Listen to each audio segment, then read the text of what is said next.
Hey guys. Your favorite girl is back.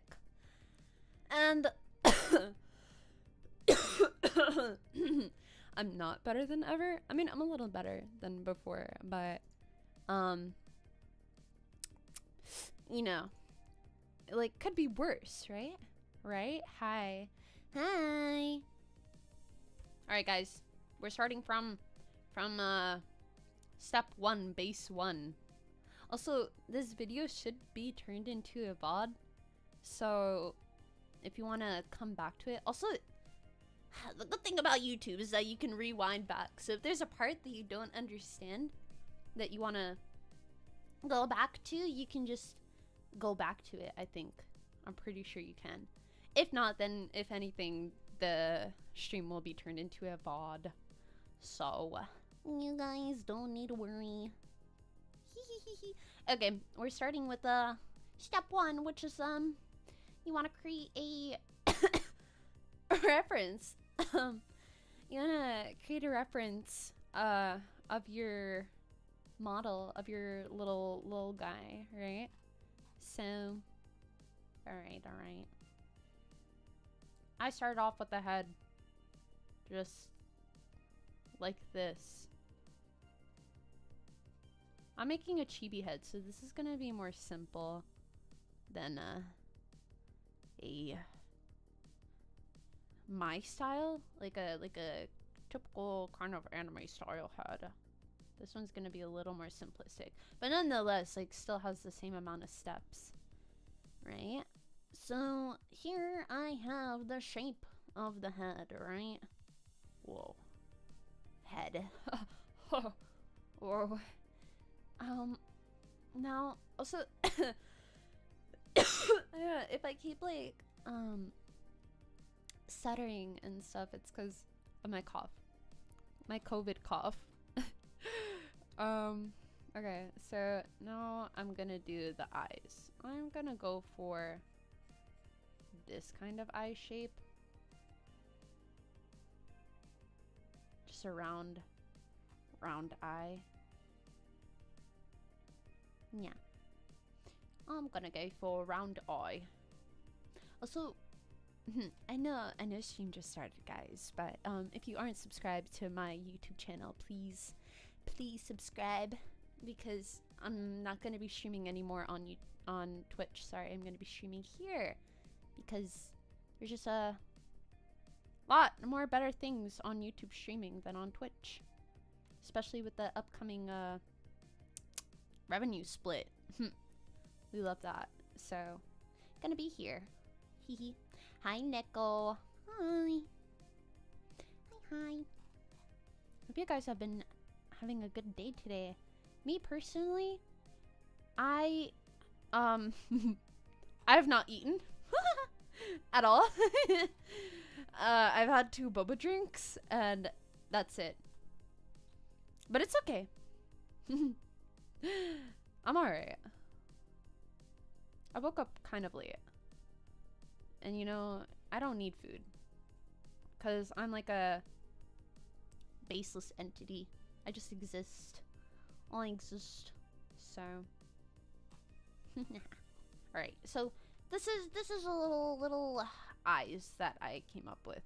You can draw the head however you want. It's just important that whenever you create like anything, just a drawing, a model, anything, you want to have a sketch of some sort, a concept design, if you will, to base it off of, so that you can kind of plan it beforehand of what you want to do and where you want to place things. That is why we're doing this. Eating right now? What you eating, Fog? What you eating?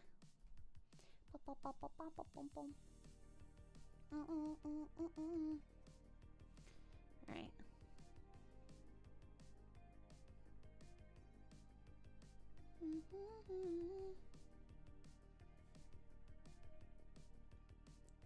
Okay. Now the nose. I'm gonna do this kind of nose for my Avatar.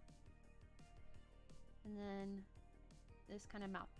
Also, why? Listen, guys. It's important to apply even on stylized drawings, to apply some basic anatomy stuff. So for example, one thing that I learned in school is that they taught us that the corners of the mouths here should align roughly to like the corner of the eye here. So if this anime girl had a eye corner here, it would probably be here, and the mouth corners line up there. That's just like a simple thing to like keep in check. Make sure like even it how like no matter how much you kind of like warp proportions, if there's like a base of proportion balance, then it'll look great. You know what I mean? Does that make sense? I hope it does. I haven't done like one of these kinds of streams in so long, and I kind of forgot how to do it. I'm also just not like, I think I mentioned it before. I'm like I'm like so bad at explaining stuff because I'll go on tangents and not just get to the point. And I'm doing it again, so therefore we're gonna keep going. So these are the eyebrows, and the eyes. I just added little details, and that's gonna be the head sketch. Wait, no, it's not. The ears. Now, that is the head sketch that I have done. So now what we're gonna do, I need to make my canvas bigger. So I will do that. Now, it's time to draw out the body. The little body. I'm making a chibi body, so it's gonna be different if I were to draw a woman's body. Or any kind of body. So, yeah. Just take that with a grain of salt if you follow this. So this is the torso. This is the hips.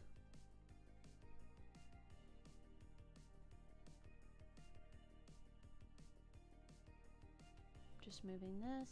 This is the shoulder. The arm, she's gonna be in T-pose. The elbow is almost always in line with the waist. So I'm gonna create a little wingspan line like that to make it proportionate. Yeah. And now the legs. How many years have you been drawing for? Thank you, Nico. I've been drawing for, I mean, this sounds so cliche, but I've been drawing since I was like a child, since I was born, ever since I could pick up a pencil. But I went to like, I was always really involved with art. So I went to, I did like a lot of art activities in middle school. I went to an art high school, and and then from there I've just been doing my own art. Yeah, but I learned a lot along the years. It's been like roughly 11 probably. So I kind of just rushed in and I kind of just drew this out without explaining. I'm so sorry, but pretty much I just drew out the torso, the legs, and then finally gonna draw the arms here.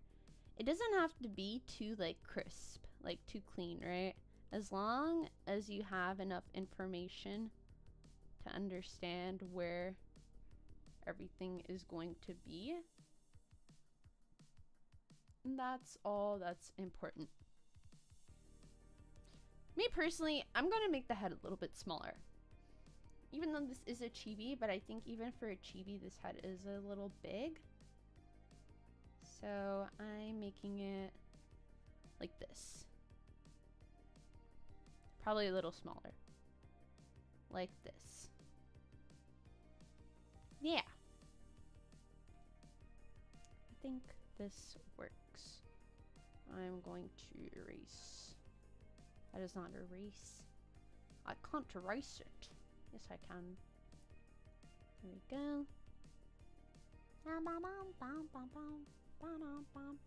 you guys like this background music? I got it commissioned a while ago. I put the guy's Twitter in the bio. His name is Drakes. He's really, really talented. And this music is bussin'.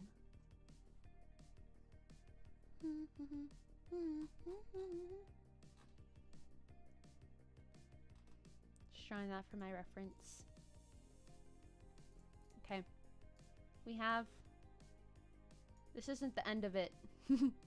This isn't the end of the reference. This is not done. Alright? We have the front view done. But now we have to draw the side view. Thank you so much, Nicole. Hi, Chanel. Oh my god, Chanel. Oh my god. Hey. What's up, babe? What's up? Alright, so now that we have the front view here, what I'm gonna do is I'm gonna copy paste this. I'm gonna turn this down. And now what we're gonna do is we're going to make some lines, some guidelines, because we're gonna draw the side view. Yay! Hi, Link Popper, Bink Bopper. What's up? What's up, guys? What's up, guys?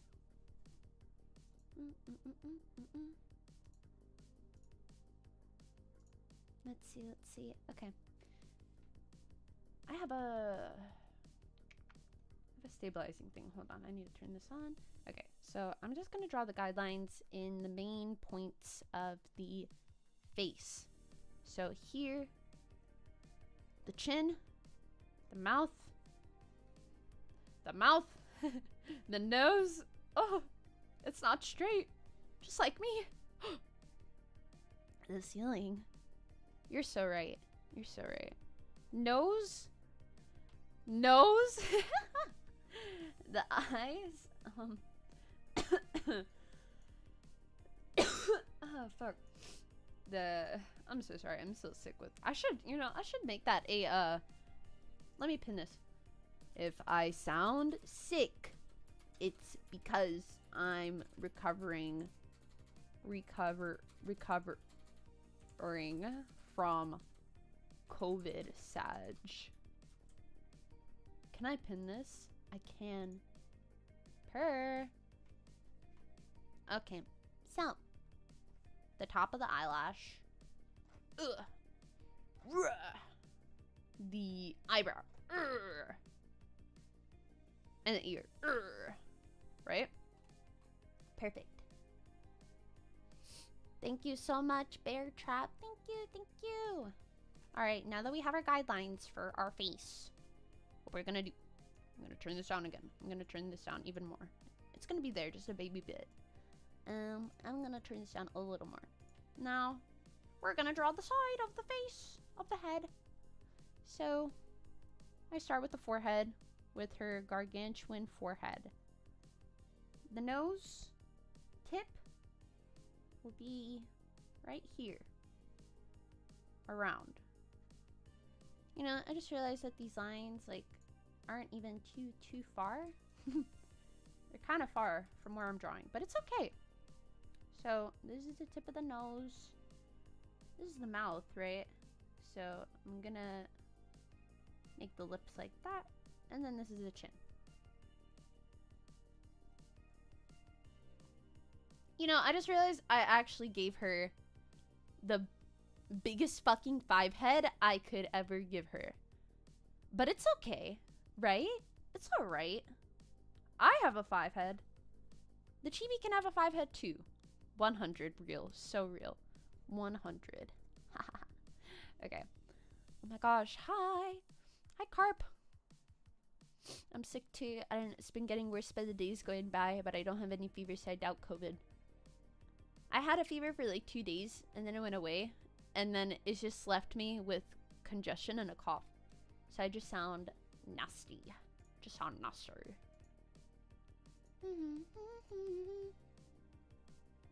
Alright. Let me make a little smile. Smile! And the eye will be here.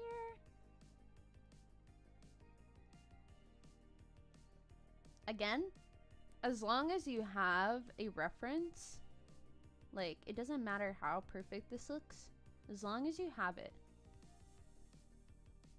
It is giving Megamind. It is giving Megamind. But that's okay, you know? That's alright. I'm using Clip Studio Paint right now. And then we're gonna use Blender.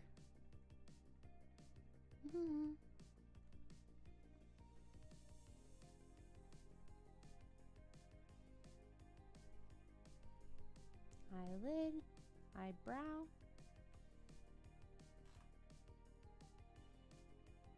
So this looks a bit off. Hold on. This is kind of throwing me off. Hold on.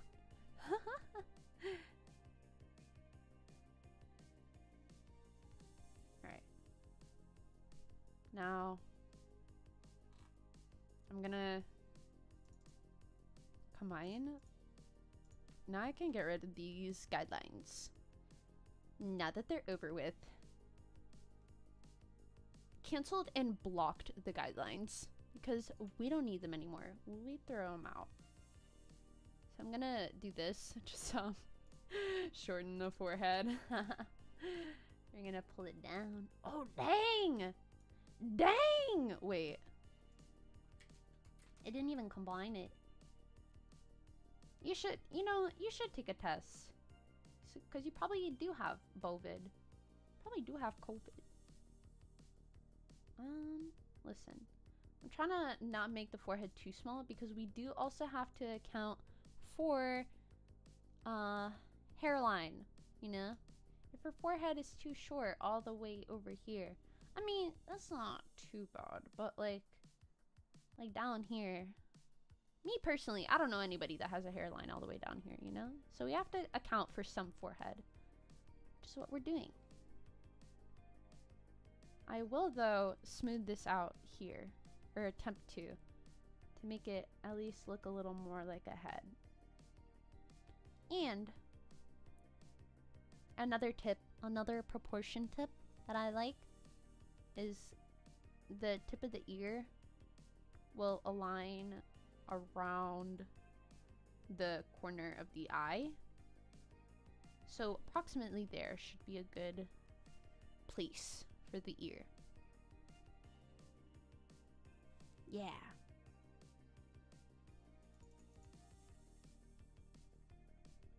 Yeah. Okay. So this is the Chibi reference that I have drawn up. Chibi reference, Clip Studio format. Now let me save as a PNG. And now we can move to our wonderful, wonderful friend, Blender. Ha ha ha ha. Alright. Let's go say hi to our friend Blender. Woo! Woo! Okay. I have it open. My silly bum didn't put it in here. Hold on. Blender. Fuck. Wait. This name is already in use? I don't... Blender 1. Okay. Capture... wait. Stop. I'm scared. I'm so scared to, like, just randomly do something, please. Game capture. Apparently, I already have Blender, so we're gonna find it. It's not even here. Okay. Capture specific window. Blender. Oh! Why is it black? I can't see it. What the hell? Hello? Hello? Why does it look... Why can't you see it? Maybe, you know, maybe it's not supposed to be a game capture. I'm so sorry. Technical difficulties, guys. Technical difficulties. Window capture. There we go. See, this is what I'm talking about. This is how it should be. Now let me put it all the way down. And now we're here. Whoa. Blender time, guys. Bum, bum, bum, bum, bum, bum, bum. Alright. We're gonna start with a cube. Our good old friend.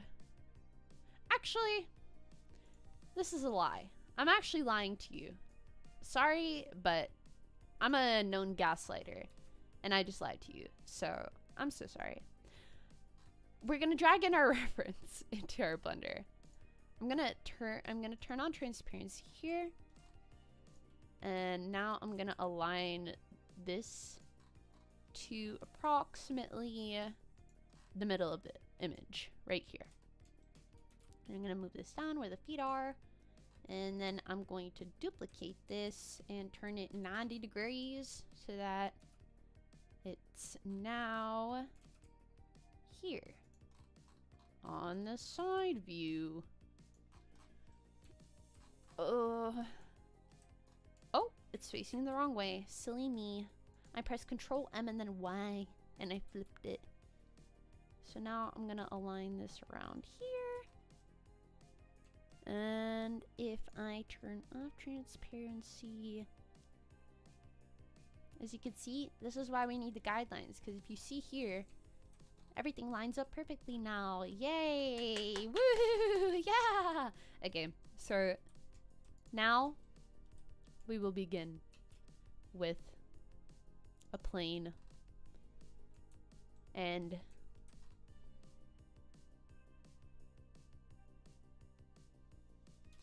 we delete the plane.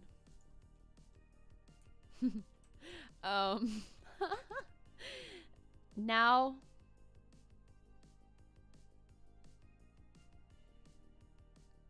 you know, guys, not gonna lie, I haven't made a head in a hot minute. Kind of winging it. Looks around. Woohoo. Okay, hold on. We're gonna bring up our good friend Katsumori-san. Where is he? Good friend Katsumori. We looked at his video last time that we made the anime boy head. And we'll pull it up again because you know what? He's very poggers. He's really cool and awesome. So I just have to find the link. Let's see. Okay. Where did I put this shit? I'm so sorry. Where did I put this silly link? Where did I put it? I'm gonna be scrolling for a second, guys. So let's see. Bum bum bum ba-da-dum. Can you hear my scrolling? My scroll wheel is a little loud, but I kind of fuck with it, you know? It's like I'm making a statement. You know what I mean?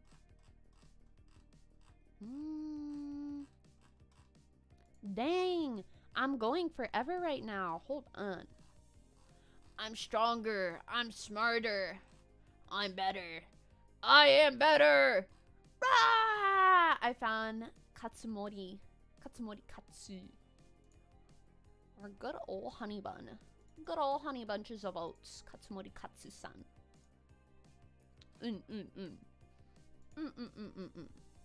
Alright. So, we will start with... Actually, we're not gonna delete that plane. It's coming back.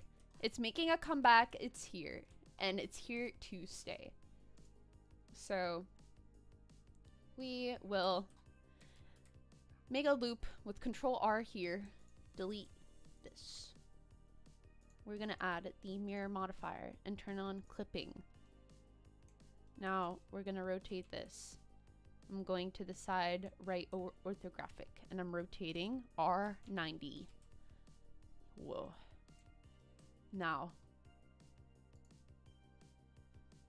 we're gonna Control R. We're gonna press Control R. It is not. It is Control R. I just deleted my thing. It's Control R. You're gonna make 3 loops. You go on your scroll wheel and you push up 3 times. Whoa. Now, I'm gonna drag this up with G and then Z. I'm gonna scale it down, S and then Z. Then, I'm gonna press E on this outside corner. And I will Control R and scroll up 3 times again to create 3 new vertices. Whoa. Oh, holy moly. Now. Now, I will adjust this slightly. Now, I'm gonna grab the point of the chin, because this would be the point of the chin, right? So I'm actually taking this and I'm scaling down. It may look a little funky if you just scale down because it's on the mirror modifier, but don't you worry. Now, I'm gonna take the point of the chin right there. I'm gonna turn on proportional editing with O. I'm gonna press G and Y to drag along the Y axis. I'm gonna turn down the scroll wheel so that this doesn't move the top vertex too much. And we're gonna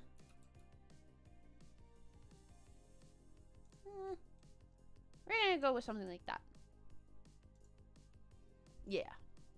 Now we're gonna take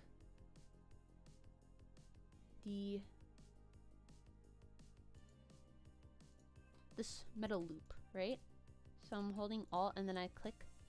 That lets me select a loop.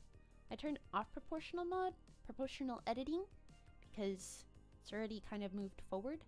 Now I'm gonna press just G and then Y and drag this over here. And I'm gonna move these vertices down along the nose bridge and the brow bone. Like this. Dang! Kinda clean with it. Now, we will connect the nose and the chin with F. Whoa. We got simple little baby outline of the face. Kind of looks like 2B from Nier Automata. Whoa. Now we're going to do Control R on this side again. With scroll wheel, you can adjust how many loops you're putting. So we will put 3 loops. Now, we're going to round out the forehead. I'm going to take the top of this. Actually, I'm going to take this and I'm going to turn on proportional editing. And I'm just going to do this. Just make slight adjustments. Now, I'm going to delete this. Now we have an eye socket. My dumbass did not account for the eye socket. But it's okay. Because what we will do is adjust accordingly.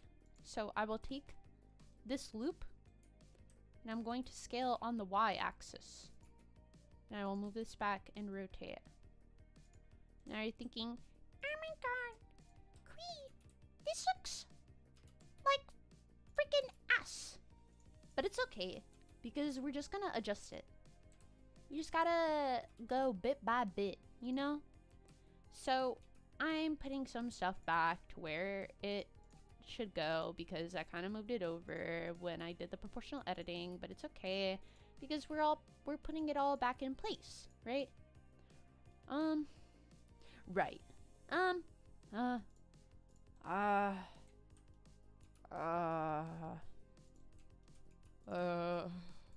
Yeah. Yeah, we got it. See, it was just this cheek part that was, how do I say? Oh, you know what's so crazy? So I have this all the way in the front here, and it's actually covering my mesh here. So it's actually cutting off a part of my mesh that I didn't even see. Huh. Isn't that so silly and, like, dumb of me? Yeah, I agree. So we will not be doing that again. I'm so sorry. Well. So now we're here. Now we're gonna adjust the eye socket to the eye socket. Whoa. Real bars. And make this according to the eye shape that you drew out for your reference. For me, mine's gonna look like this. Yeah. Now she has a little, like, a spy mask. Little spy family moment. Woo! Am I right or am I right? Now, we're gonna grab this loop, and we're going to E, and then scale in. And so this is this is the actual real eye socket, and we're gonna be taking this and so I just double press a G, and this moves this along the mesh, right? If I were to just press a G itself or scale, it would extrude in weird ways, but this stays along the path of the loops and the mesh, so it looks all right. So now I'm gonna readjust this to how I need it. Sorry for messing up a little bit. I'm gonna probably keep doing that, but it's okay, right? We all make mistakes. Everybody makes mistakes. Everybody has those days, and that's especially me. So, again, an important thing when it comes to making any kind of mesh, any kind of 3D mesh, actually in 2D art as well. Even if it's just the base, you want to make sure everything is kind of in line. So 3D wise, you want to make sure, even though this is just like the base and there's not many that many vertices, you want to make sure that your topology, which is how these how the vertices here are lined up, right? Like how they create this loop. You want to make sure that they're made in a concise way, because for example, our face is made of a bunch of different planes, right? Different ways how our face goes in different angles. If you search, I think, planar face model, yeah, so if you search on Google a planar face model, you could see all of the different ways that the face is actually structured. And so that's important for any kind of topology, because if I have this, for example, all the way over here, it's going to look a bit strange. So I want to make sure that my topology is always in line, always looking good and funky and fresh. You know what I mean? So I'm just still adjusting a little bit to how I want. Let me hide this one, so I can see. This is the 3/4 view. It's not looking too shabby. It's actually looking kind of nice. So I'll actually rotate this a little bit. I feel like it's a bit too... It was a bit too far forward, right? So I will also bring this nose tip down just a little bit, so that when I make the texture, I will be able... The nose shadow might be a little bit higher. We'll see. But for now, I'm gonna have it here. Alright. So now, what does Mr. Katsumori-san do? Let me actually link this video. I've linked it before, but I'll link it again because it's pretty fire. Oh my gosh. Hi, Straw Bee. You don't even need to take notes. because this video is going to be up after the stream. So you could just follow along whenever you want. Yeah. Okay. So now what we're going to do, we're going to control R and make 3 points right here again. Gonna align this one to the bottom of the nose and align this to the top lip and this to the bottom lip, like that, and move this back a bit. Yeah. So now we're gonna grab sorry, we're not gonna grab anything actually. We're gonna create a little nose bottom of the nose. So what we'll do, we're actually gonna add an extra loop, sorry, right here at the nose bridge. And we're gonna grab 1, 2, 3, 4 and create the little nose plane right here. I'm just moving along G. And that's the nose plane, nose bridge.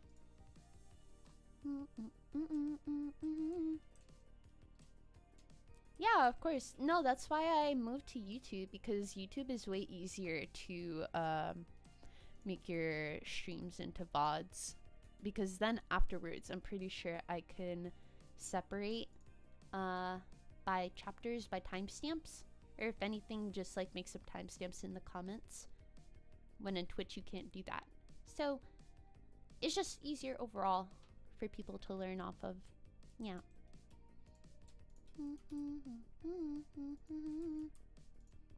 Sorry, I'm just adjusting this a little bit. Alright. So, these vertices are actually gonna go above the chin. Right here. Yeah, we're not doing the mouth just yet.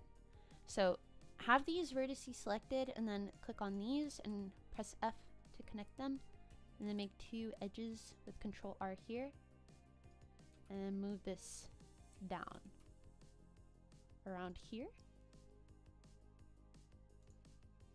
And then we're gonna just fill this in right here. We can dissolve this by, I right click here and I just press dissolve vertices, and this goes away. And then I just select this loop with Alt and I fill that in. Now she has a creepy big smile. Thank you, guillotines. I'm trying to get better. Trying my best. Alright, so now we're gonna make the mouth hole. We're gonna we're gonna press E and we're gonna scale down. And we're gonna bring this in. Bring this in over here. I'm so sorry. Alright. Now, the issue that we have here. Let me hide these. Because of the mirror modifier here, this is connected in a weird way. It's made a weird thing here. So, I'm gonna grab this loop, this edge. I'm on edge mode right now as well. So this is vertice, edge, and then face mode. So I'm in edge mode. I click on this edge and I dissolve. Sorry, I do not dissolve. I delete the edge. And then I grab this edge and I delete this edge. And now we have a open mouth. Yeah. So we need to adjust this accordingly because this looks a little bit goofy right now. As you can see, it looks like she's got some sandy cheeks from SpongeBob, you know? So I'm gonna move this in with X. And just make sure This looks alright. I'm actually gonna move this little block because I want to have everything in line. And now we're gonna add another loop around here with Control R. And I'm just gonna move this accordingly. And we're gonna turn the reference back on. We're gonna shape this to the shape of the mouth. So this is my shape of the mouth.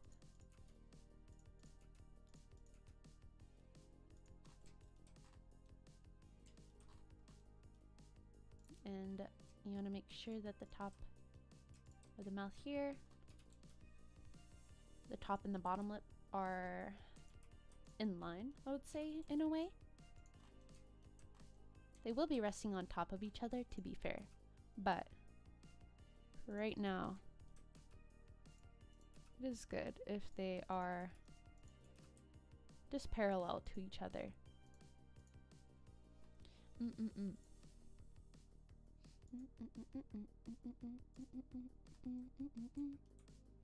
Alright, I'm gonna move this back a little more. Actually, I'm gonna grab this with Alt, and I'm gonna scale on the Y-axis. And then I'm gonna go up here, and I'm going to rotate this a tiny bit. Just to make sure everything's in line. Now I'm gonna go back. Just move everything a little more in place everywhere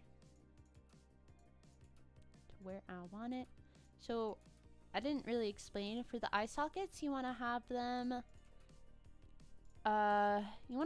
pretty much like a little under the eyelashes and not completely out, because your eyelashes will be on top. Yeah. So what does this look like without? See, the shape? The shape is actually pretty good. I'm actually really happy with this right now. Except it's not gonna look like this when I put on the subsurface division modifier. But it's okay, because we will make the adjustments accordingly. So, no. Oh, yeah.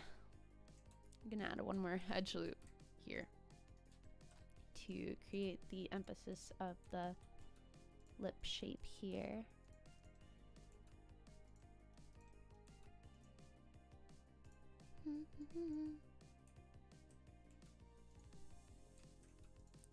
This part also doesn't have to be perfect. For me, I go in and I adjust these parts so much. For me, this is fine, but if you have a more realistic or more mature model and you're looking to make bigger lips, you would go in and shape this in more that you would want. Okay. But I would say this is pretty good right now. I'm actually going to grab this and I'm going to scale on the Z, just because I don't want the face to be too squished, even though I drew it that way. Even though it is a chibi head, I do want it to still be not too squished. So I scaled it up on G a little bit.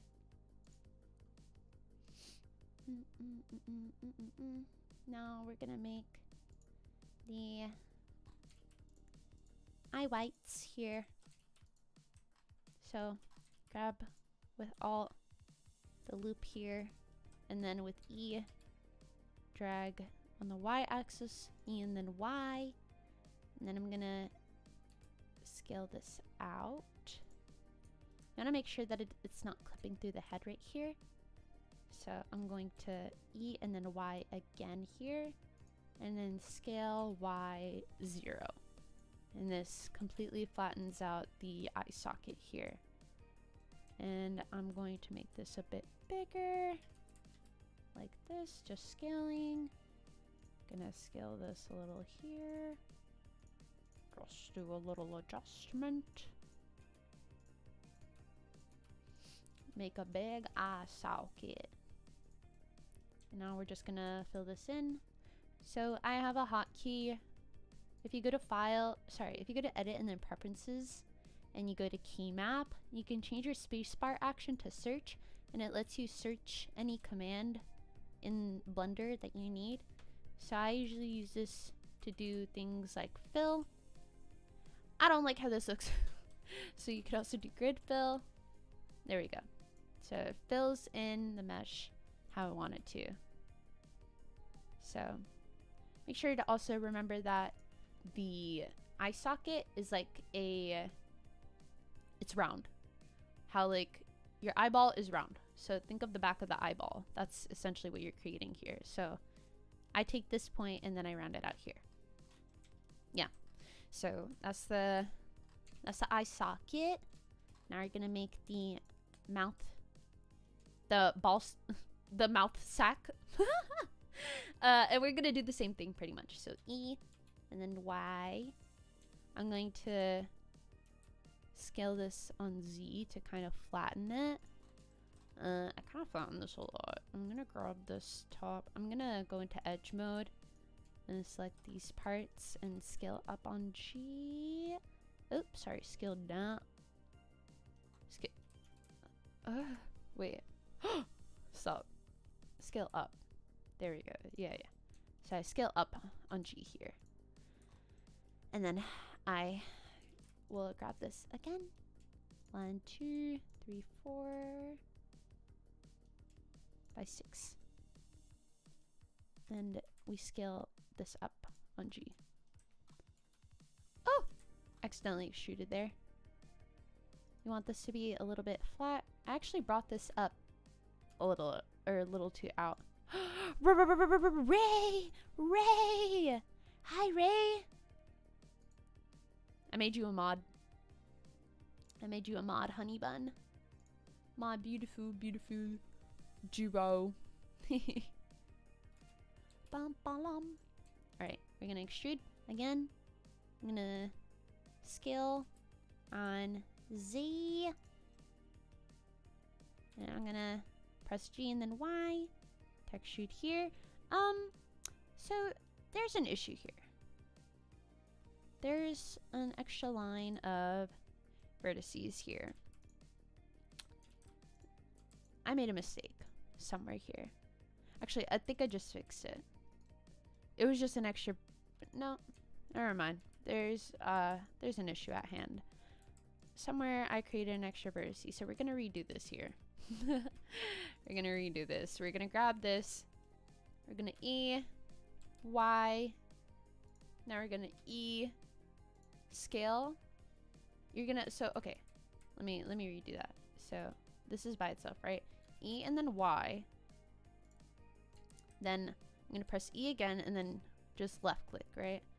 And then I'm gonna scale on Z. This looks kind of fucked. Now G and then Y to kind of separate it a bit. And now I'm gonna drag this out. I'm gonna make this like a sack, a mouth sack. Yeah, similar like this. I'm gonna scale it a bit more out. I'm gonna G and then Z to go up. Now we're gonna E and then Y. And now we have a hole. A hole? A mouth. A mouth hole. Yeah. I'm making a mouth hole right now. Shrubby. So now I just added an extra loop here with Control R and I'm scaling this out because the mouth is also similar to the eye where it's sort of rounded. Now I will grab this part. Now I can't grid fill here, right? Because here is not connected. So what we're gonna do instead, I'm gonna grab these two vertices. I'm gonna make a quad here and grab these four and make a quad here. And that's the mouth piece. Now we're gonna continue the forehead up here. So I I grab the loop here with Alt. I'm actually gonna scale this on Z because it's a bit tilted, and now it's completely level here. And now I'm gonna press E. E. Now we have a forehead. I'm gonna round this out here. Since your forehead, at least my forehead, isn't completely a rectangle. If you have a rectangle forehead, it's okay though. I still love you. So, this is the little forehead. I'm gonna now extend the face here. Like this. I'm going to bring this up.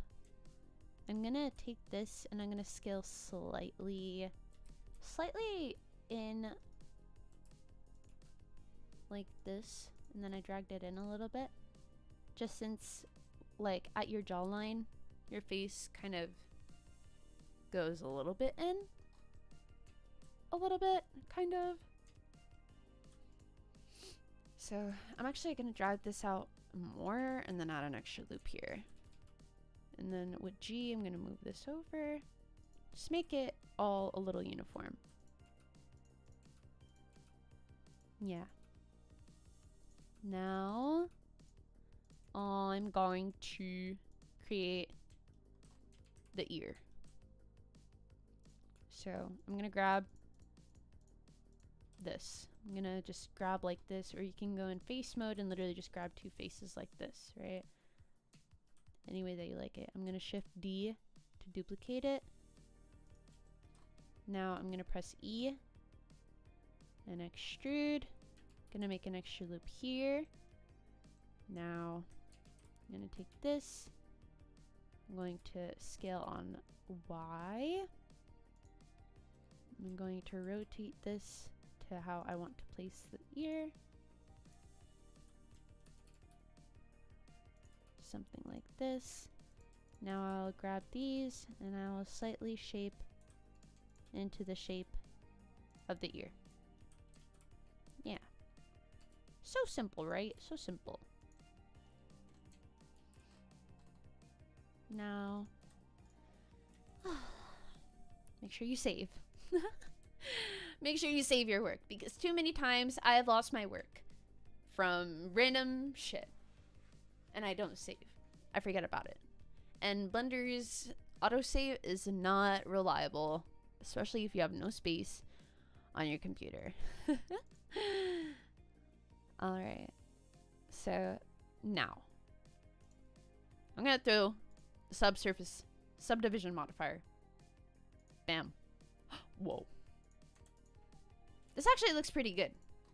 I'm pretty proud of this. I think this looks pretty nice. I'm gonna add an extra loop here. I'm gonna make this part bigger. And I will grab this part. Just doing, again, small adjustments, small modifications. Yeah, like that. And I'm gonna bring this more in as well. So I would say this looks like a pretty good base so far right now. Except for this, but we'll fix the edge after we apply the subdivision, as well as the mouth part here. This mouth part I will fix after we apply the subdivision, because subdivision does smooth out the mesh completely, so it will look a little funky in the beginning. All right. Now I'm just gonna adjust again, just a little bit at a time.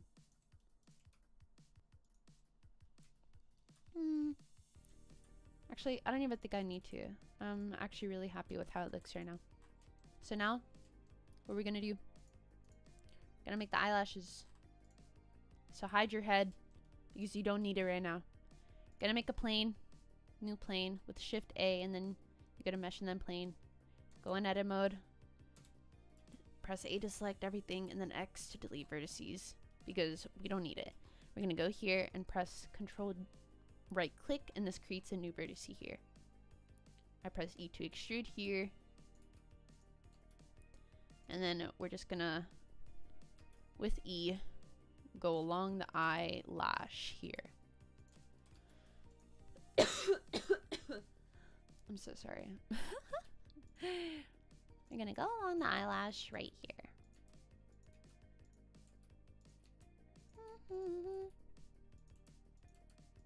So, similar to setting up in Live 2D, the way that I like to do eyelashes is separate them by piece. So the main lash here will be its own piece here.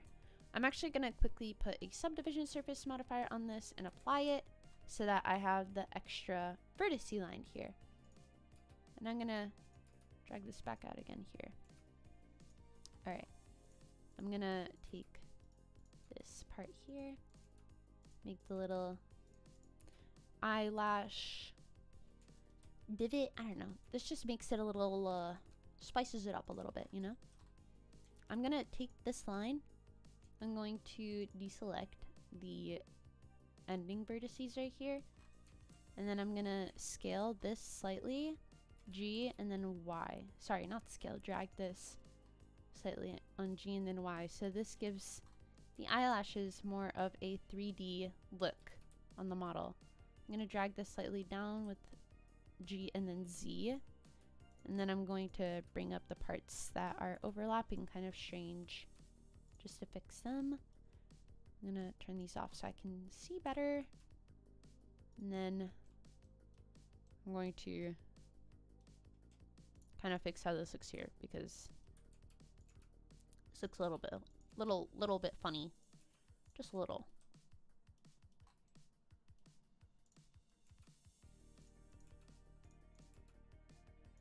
Right. Like this. Now we're gonna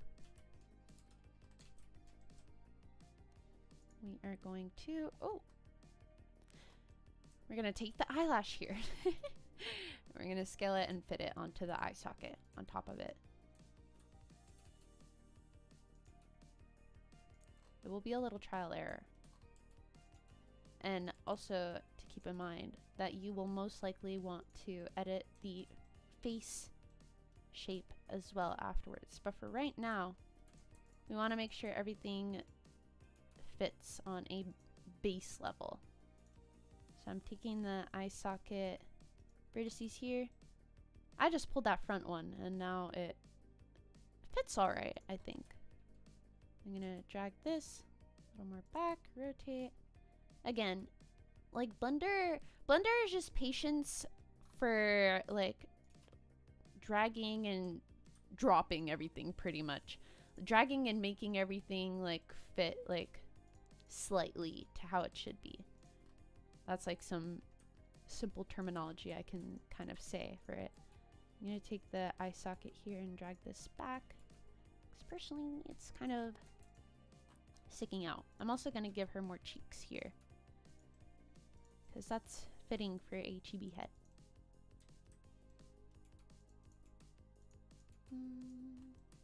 I'm actually going to add a second level here. So that will smooth this out a little bit more. It looks a bit silly right now, but I will go in sculpt mode. Actually, not true. I am not going in sculpt mode after this, because a thing that I did not know for a long time until recently is that sculpt mode will, I would say, if you have a mirrored mesh and then you go in when it's not mirrored, when you go in edit mode and you have symmetry on, sometimes it's not symmetrized anymore. I don't know why, but sometimes it's just not symmetrized anymore. So we're not going to do that right now. But what we are going to do is continue adding a little more cheeks. This is a little bit too much cheek for me. Again, just more adjusting. I actually made it look a little more silly. But we did fit the eyelash on here, which is good. That is what I want to do. I'm going to go to an object, then shade smooth here. So now we have this eyelash. Now we're going to make the other eyelashes. So in my case, so this now does not match the reference because I had to rotate this. So it's a bit off, but it's okay because we still want to follow the general shape of it. So now I'm going to grab here. So what I did, I with Alt grabbed a loop here, and with Shift D I duplicated it, and now I'm going to even this out here, and I'm going to drag it here to create the side lash. I'm actually going to flatten this because it'll peek out of the main lash here. I'm going to turn the head back on just to see where I'm working. So when I rotate like this, this is me double clicking R. I don't think it comes up properly in the hotkey menu thing. So now we're going here and just doing the same thing pretty much of dragging this, fitting it to the eye line, making sure if we see clipping, we just drag it away from there. You say no, get away from there. And we also want to have, again, like this main lash here, we want to have it where this middle line kind of sticks out a little more than the outside lines here to give more dimension to the eye. So you can see here at the bottom doesn't align again. Or sorry, this just doesn't align. So I'm gonna adjust it here again. Yeah, I'm gonna grab these vertices here since they're stuck inside the mesh with proportional editing, pressing O. I'm gonna just drag this out, and I'm gonna grab a vertex here, drag this out. Yeah. So now we have the eyelashes. Not the eyelashes, but yes, the eyelashes, but no, because they're not done. I'm gonna object and then shade smooth again. I'm gonna add more loops here because I feel it looks a bit clunky. And I believe, so if you go here, if you click on the show overlays and you click on face orientation, so this is why the mesh looks weird. When it's red like this, your face is flipped. So you want to make sure this is always blue. So to flip normals, you can press Shift N and it'll flip it. Now it'll flip to red, but what I do is I just flip this to inside and it flips it back. There's also another place where you can flip them, but that's the way that I like to do it. So now I'm going in here. Adjusting this a bit more. I'm actually going to dissolve the edge here, and this will get rid of that for me. And I'm just going to adjust this more to my liking.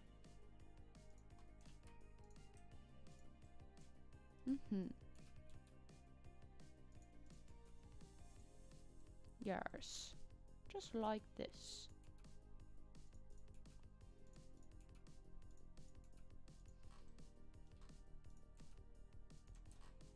So that's the side lash kind of done. I would go back. I probably will go back and adjust it more. I get this part.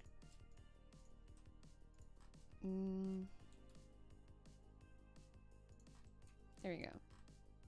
Something like this. Now, I'm going to grab these two vertices, Shift D. I'm gonna hide the face here. I'm gonna move the reference up actually. actually, just to not move the placement, I just made a duplicate one. And I'm gonna hide the one that's not the one that's moved up. This is the one that's moved up. So we're gonna hide this one. So I move this up so that it's in line. Now I'm gonna grab this, or I already have this duplicated lash selected. And I'm going to drag it down a little bit. I'm gonna extrude up. Just follow the lash. The lashes themselves will not have as much deformation when you do the shape keys, so it's okay that they're very low poly like this. Now to save some time, we could grab this with L and then Shift D and then scale this and then fit it to how you need to. So I'm gonna move this back, G and then Y. Let's see. Oop. Oop. Oops, sorry. So I'm actually gonna have this in front here. And I'm going to... Dang! I'm so sorry.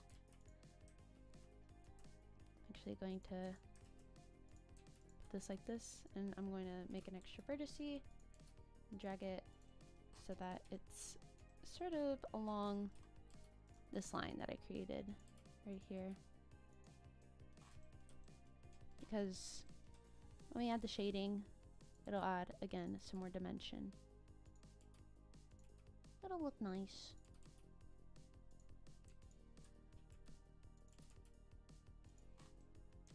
Something like this.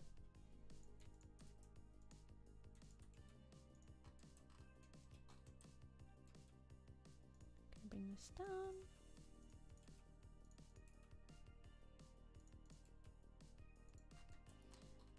I still have the face orientation on. You don't need to have it on the whole time. Let me shade smooth again. I have a third lash here. And just for my style, I like to do this one. I like to have some lashes that go down here. So that is what I'll do.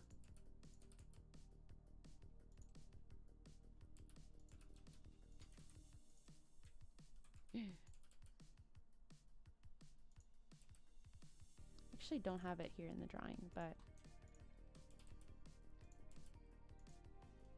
because I forgot to add it.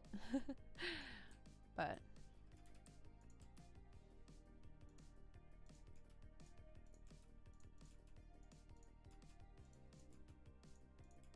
so although I'm moving this here in this view, it looks fine right now, but sometimes when you move one part of the mesh only in one view, you have to make sure you're pretty much turning constantly to make sure that your mesh is being created properly. I'm gonna make one more lash here. Gonna make this kind. Gonna drag it out with Y. It's gonna look like this. And again, you don't have to copy. I actually would advise you not to copy this one for one, except for tutorial purposes. But if you're, for example, making your own head that you're thinking of wanting to sell, please draw up your own reference completely and follow this to your style. Yeah.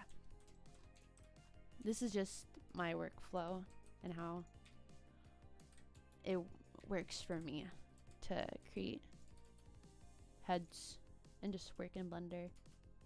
So take everything with a grain of salt and take it how you see fit to help you with your work. Yeah. So again, just grabbing these parts here.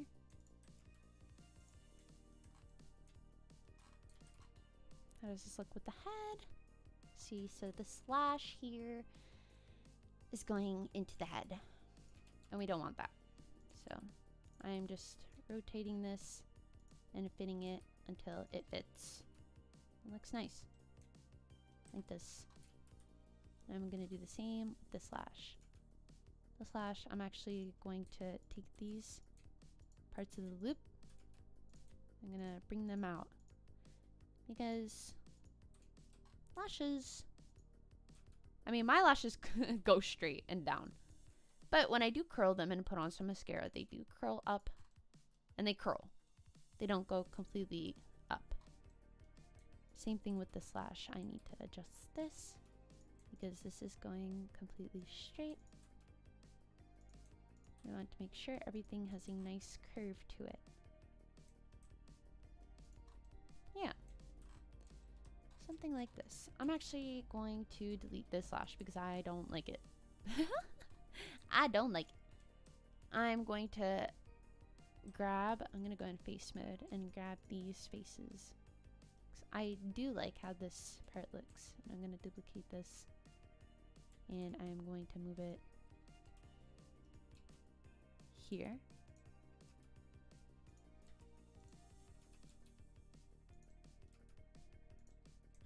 Something like this. I'll adjust this more here. See, so I didn't look underneath when I was making this. So it looks a bit silly here. In all of these parts, pretty much. All of these parts of the mesh, it looks a bit silly. So now I have to go in here and fix it.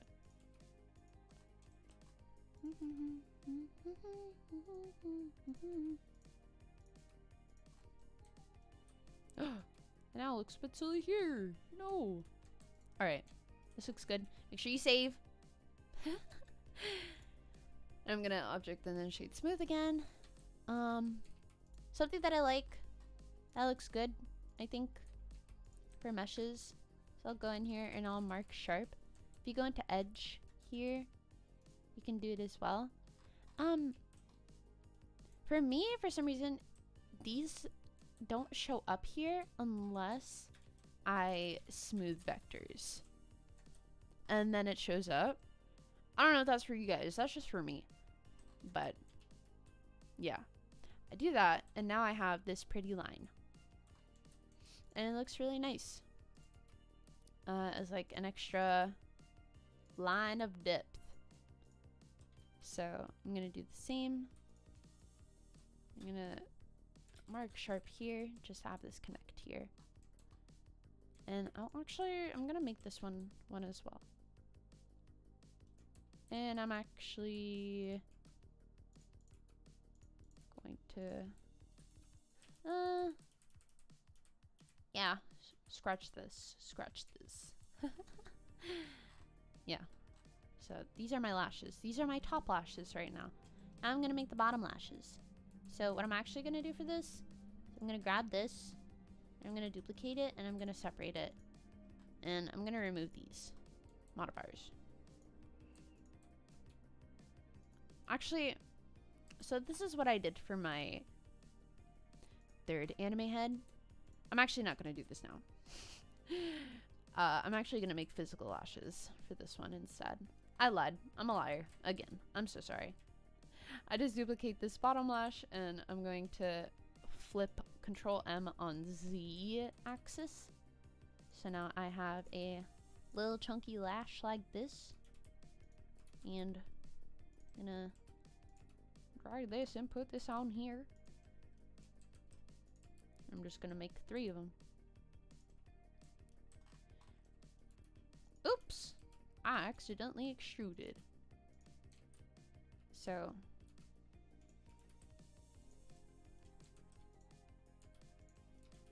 this is hidden again.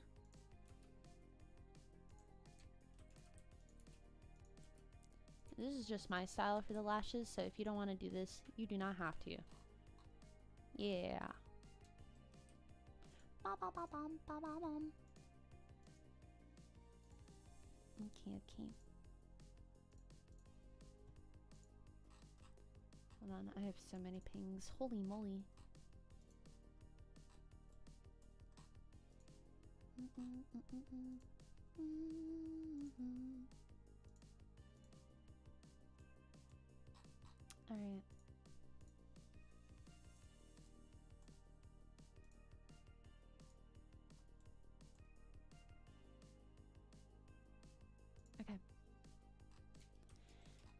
So I'm gonna drag this up actually, because what I want to do is I want to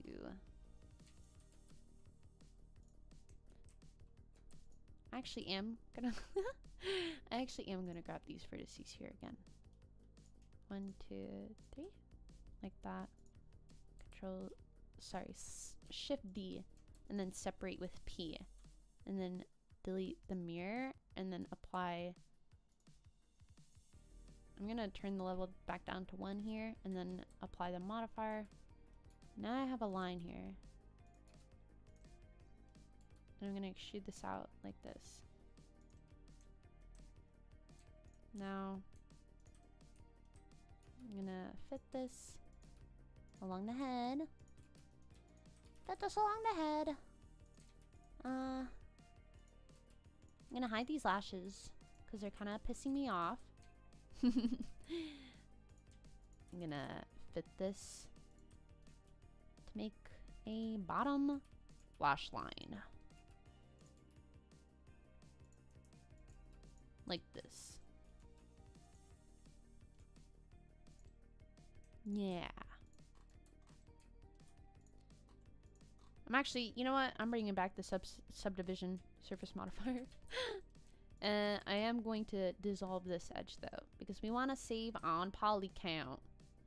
I'm gonna hide the eye socket here, make sure nothing is visible. And this is a little bottom lash line that I did. I'm gonna make sure so the eyelash here is clipping just on this one vertice, but now it's okay. All right.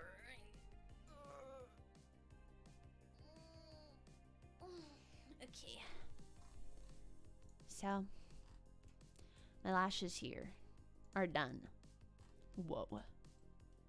It's crazy. It's actually not done because I want to adjust this a little more. I'm gonna move this over.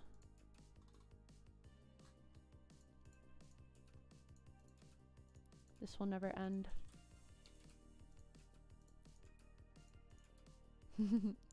Okay. Now,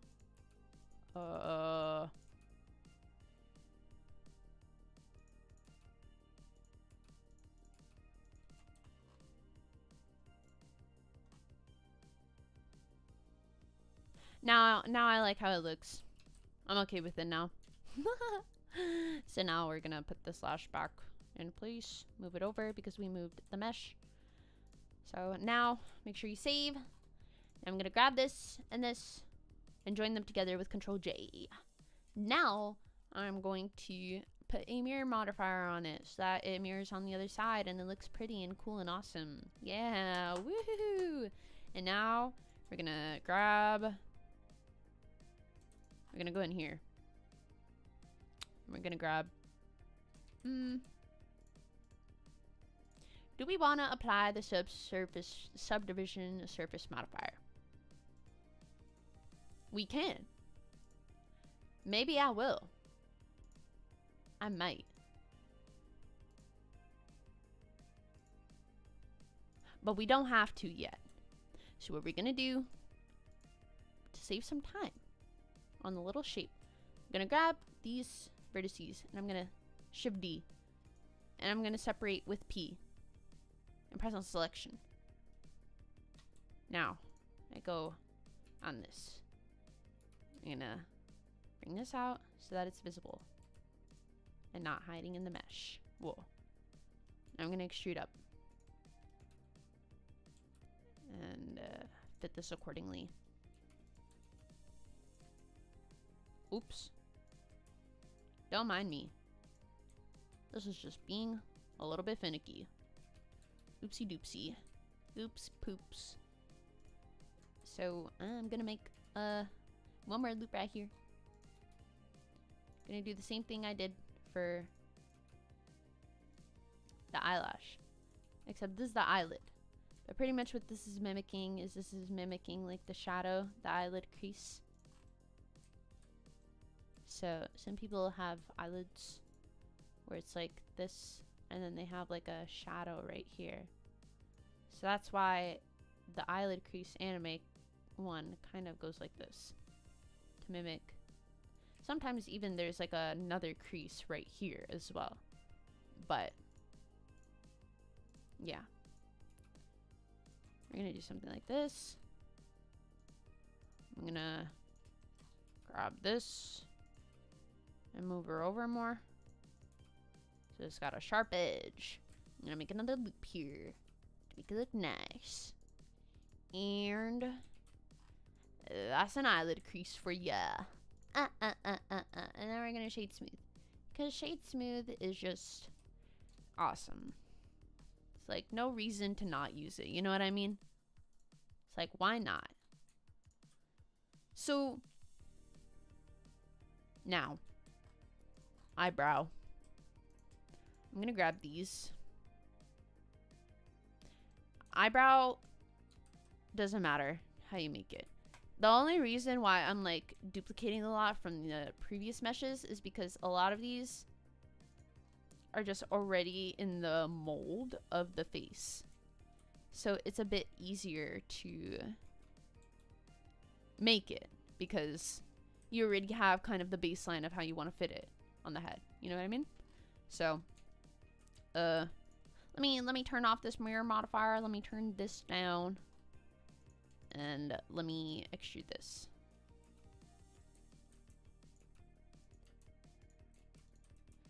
We'll make the eyebrow like this. This is just how I'm making the eyebrow. Remember, just take what I say with a grain of salt. I'm gonna bring this back with G, double G. And now I'm gonna apply. Also, Control A is how you can apply a subsurface modifier. So now we have a little cute fitted brow. It is not fitted actually. It's actually kind of floating in midair. But it's okay, because now we're gonna go up here. There we go. Now it's not floating in the air as much. And we can merge this with the eyelashes. We can also merge this with the eyelashes. So now we have these face parts here. Let's make the iris as well. I'm gonna make this 16 vertices. I did the same thing to create like the plane, the cube, the everything. You just press Shift A, add, and then you can add like anything here. You can also do this from add up here.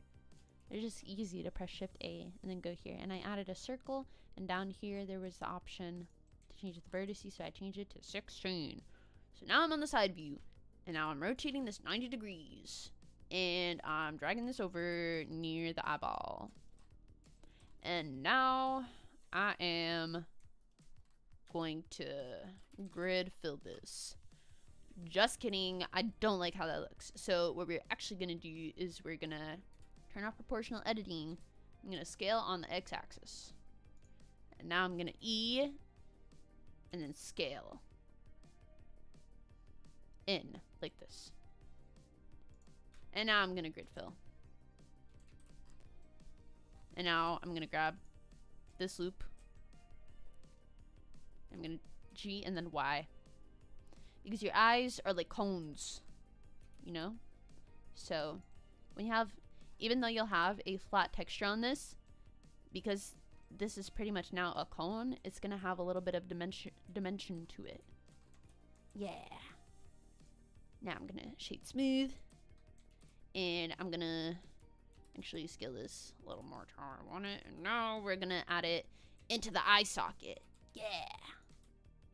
Now I'm gonna rotate this a little bit, slightly, to fit how the direction of the oops, face is going. Whoa. So it's just a lot of adjusting. So I'm actually gonna put this how it is, and I'm gonna flatten this cone a little bit. I'm gonna make it like this. I'm gonna move this eye back. And I'm gonna scale it. Again, just scaling to my likes, to how it looks. Now, I'm gonna mirror modifier this again. I'm actually gonna move this out like this.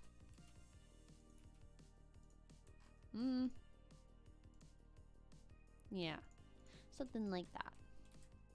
Now, we're gonna apply these. Whoa. This looks pretty cool, but not that cool. It looks kind of strange right now. So we're gonna have symmetry for the x-axis enabled here. And I'm just gonna grab the points that I want to adjust. I have proportional editing still on. So now I can go in and all the vertices will move together.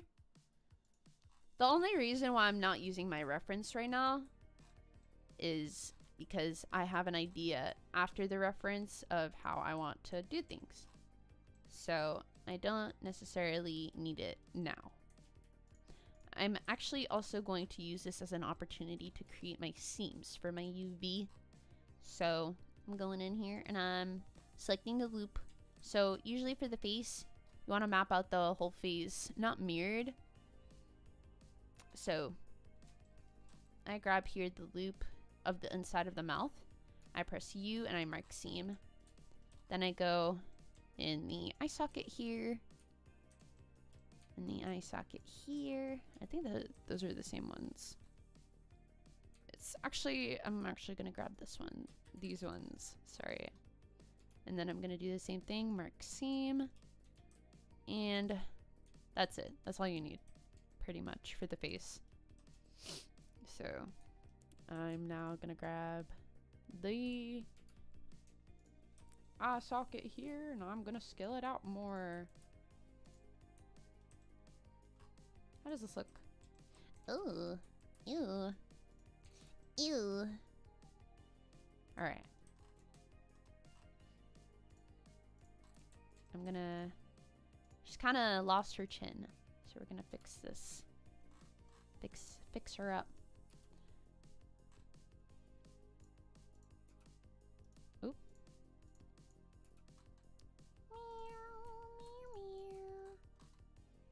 So I'm gonna pull the reference back up. I'm gonna turn on X-ray mode. Oh, this is already where I want it. So this part. Awesome. Just gonna bring the nose bridge here in and here. And remember, when you have proportional editing on, scaling it, scaling the circle here is like, this is like the radius of how much of the vertices you're moving. So if I have this smaller, it's like that. So I grabbed the loop in here already. So what I'm gonna do is I'm gonna take it, I'm gonna turn off proportional editing for this, and I'm gonna scale it on Z. I'm gonna essentially close the mouth here. Actually, it's kind of not working to do that. So what we're gonna do is we're gonna actually go in here and like, we're gonna grab the loop right outside of the, mouth. Actually, not true. We're gonna grab this inside one. We're actually gonna move both. You know, maybe I do want proportional editing on. This is really silly of me. I don't want proportional editing on. Never mind. Don't listen to me. Yeah, I'm just gonna grab this part of the loop, the edge of the mouth here, of the top, and close it pretty much like this. And I'm gonna make sure that this does not divot like this, and rather it is smooth.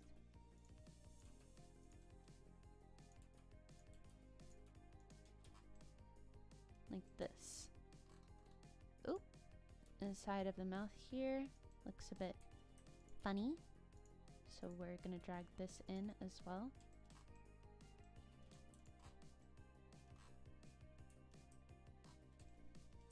Now, you're probably looking at my head right now, and you're like, Cree, this shit kind of looks ass. Again. But, little did you know, we are now going to do the wonderful, wonderful, wonderful thing of... Remember how I said before you don't want to use sculpt mode? Because it's going to mess up your mirrored stuff? Well, it's going to be okay to use it in 1 second. So what we're going to do... we're going to go in sculpt mode, and I'm going to sculpt this to my liking. And then what we will do, I will show you. So I'm about to smooth the fuck out of this. I'm about to make this how I really want it to look. Because right now, it is not to my standard. It is not to my liking. This is the mouth sack that I'm moving up right now.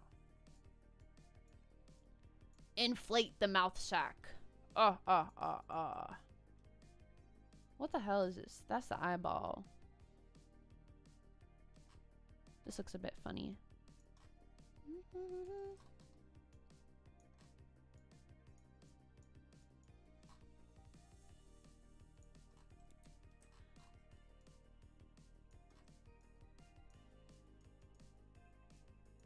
So the issue at hand here is actually the eyes. It's the eyes right now. It's kind of fucking me up. So what we're gonna do is we're gonna turn off the mirror modifier, and we're gonna do the big thing. We're gonna join these together. Whoa. Now we're gonna do, so I'm gonna go in sculpt mode, and I'm gonna sculpt this more here. I'm gonna move this over to how I want it. So this is moving, as you can see, the eye socket here is with the eyelashes as well. So her mouth here is way too forward. She's got a little underbite, and I'm not fucking with it. So we're moving this shit back.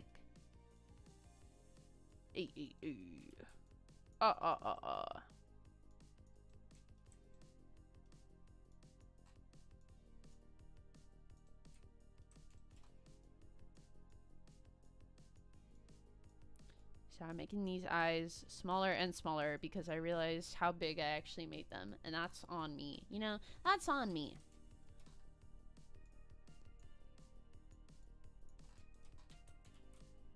I'm gonna G-Y this. G-Y this. E-E-E. And now, I like this a little better. Will I go back and edit it more though? Hell yeah. Am I doing it as we speak? Yeah. So this is peeking out again. And now look. The symmetry is still working. You know, sometimes for me it stops working, but like right now it's still working, I guess. So maybe we're fine. But what you don't know is that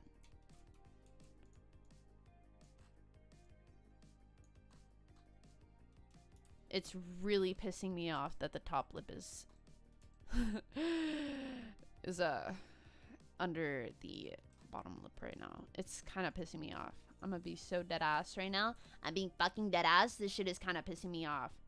She looks like a fucking chipmunk, and it's not a good. It's not like a Alvin and the Chipmunks kind of slate. It's like a. It's like when you're a kid and you stuff your face with like way too much food, kind of. Yeah. So I'm not fucking with it. But you know what we will fuck with?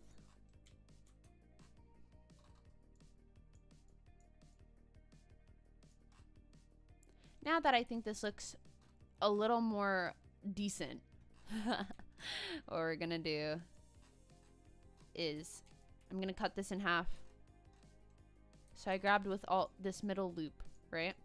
Everything here in the middle, including the mouth sack, is connected. So now I'm gonna hide this. Now I'm gonna press with L. I'm gonna grab these parts and delete it! And delete it! And now we're gonna Alt H to unhide the middle loop, right? Right? And now we're gonna go in the mirror modifier and then clipping. And then I'm gonna grab this and I'm gonna scale on X to make sure that all of the vertices are connected together, because sometimes if you have mirror modifier on and you don't have clipping, sometimes it'll create double vertices, and we don't want that. So yeah, now we got a fully symmetrical head. We don't have to worry about the head being non-symmetrical.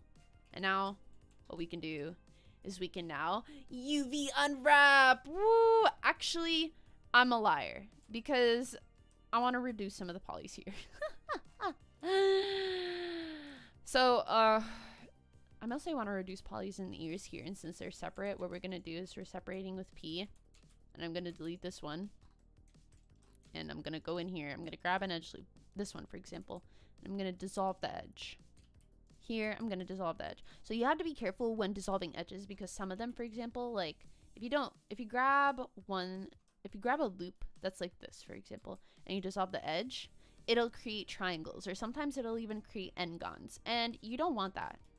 So, I mean, it's not that it's inherently bad, but most of the time you want your topology, you want your mesh to be quads. So, we're not going to do that, like how it was just here.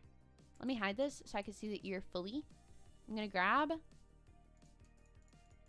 these faces, because this is inside of the ear anyway, right? Like, who's gonna see this? I'm gonna delete the vertices.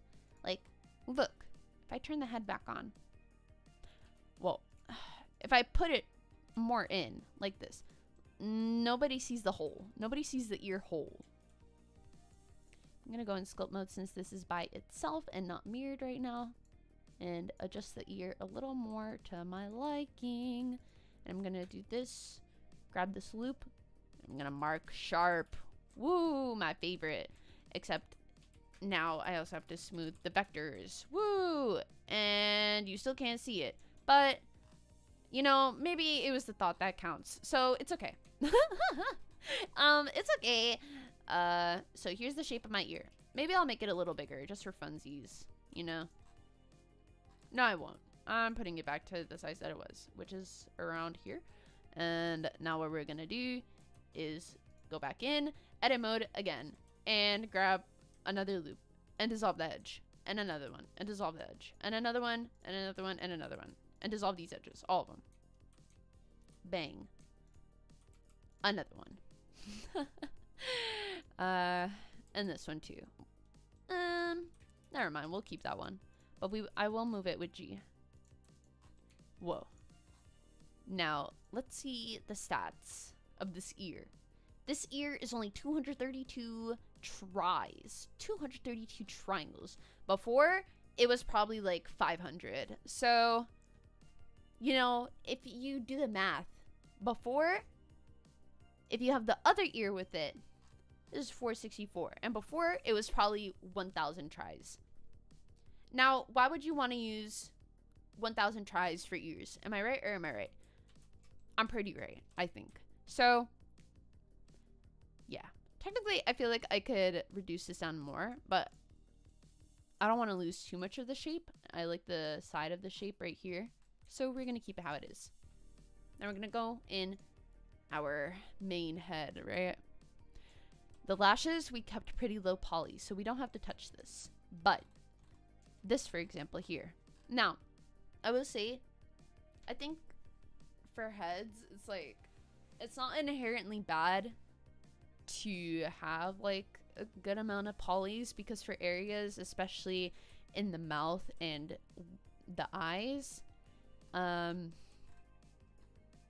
you want to have a good amount of polys so that when the mesh, you know, deforms, moves around, that it doesn't look too chunky. You want to make sure it still looks nice and smooth, right? So we could probably do good with removing like one loop here, right? Like this. And I'm just gonna double G here, just move this down to make this more even, right? The eyes, I think here there's a good amount of loops. In the eye socket here though, we can definitely remove these or dissolve these. So that is what I will do. Now, up here in the forehead, your forehead is not going to move anywhere. And most of the time even it's covered by hair. So we can dissolve this shit. Same thing with the side of the head here. So I'm grabbing every other edge here because if I were to grab these two like this, it just deletes it. So we're grabbing every other one because essentially when you dissolve it, it's removing the edge here and it's connecting these two vertices together. So if you delete the vertices it's supposed to connect to, it's just going to delete itself. So we're dissolving the edges like this. I'll keep that one. I'm actually going to select the face here and I'm going to smooth vectors. And I'm going to grab the nose here and mark an edge. That looks a bit silly, not gonna lie, but it's okay. We're gonna add, I'm gonna grab the chin here and make that sharp as well. And now I'm gonna smooth the vectors again. Oh, I did it a bit too much. Just like this. So it's still there. There's still a little sharpness. But it looks clean. Now, since I had sculpted the face before, the lashes here don't fit as proper as I did them. So we're gonna readjust it like that. And now it's time to texture. My favorite part. I love texturing. Actually, before texturing, we actually have to UV map this. So, with the eyes here, right? We're gonna press. I'm actually gonna delete this one. We're gonna delete that one and we're gonna separate the eye here. I'm going to press U and then unwrap because essentially since this is a circle, it's already how would I say, like, there's no, the way that this is UV'd, it's already pretty flat. The way that it's made is already pretty flat, so you don't have to add extra seams or anything. So when I sculpted, this also was altered. So I'm gonna redo the eye. I'm gonna redo the eye. But I'm gonna do the exact same thing that we did before, which is rotate this and then squish this and then E and then grid fill and then drag this in and put it in the, actually grab the middle of this, slightly bring it out here, put it in the eyeball, rotate it, put it in the eyeball, bring this back here, fit it in the eyeball, and there you go. And now we're gonna unwrap this. This is the eyeball. I'm gonna use one of my eye textures as a placeholder. Let me find one of them. Let me find a single one of them, because I forgot where I put them. Actually, I found it. So I'm gonna use my I'm gonna use this one. Yes. So there's no material on this eye, right? So we're gonna create one. You press new. Name this I'm just naming this eyes. The base color, press on image texture, and then I already dragged this in, so I'm just gonna click on it from here. Now, my eye texture here has a blurred out border here. So we have it here. I'm not gonna do the blurred out border just for this one, but if I did want to do the blurred out border, I would make sure I would change the blend mode to alpha hashed. I'd go here in shading, and I'm just gonna drag the alpha here to the alpha here, and then that'll create. Actually, I could put this on alpha blend and just turn off show backface. And now I drag this out, and this creates the ring-like effect. But this does look a bit small. So usually when I do this, I make the pupil itself bigger. Like this. So this is what we have right now. Now I'm going to mirror this. And now, an important thing, guys. An important thing when it comes to eyeballs. You don't want to just reflect this like this, because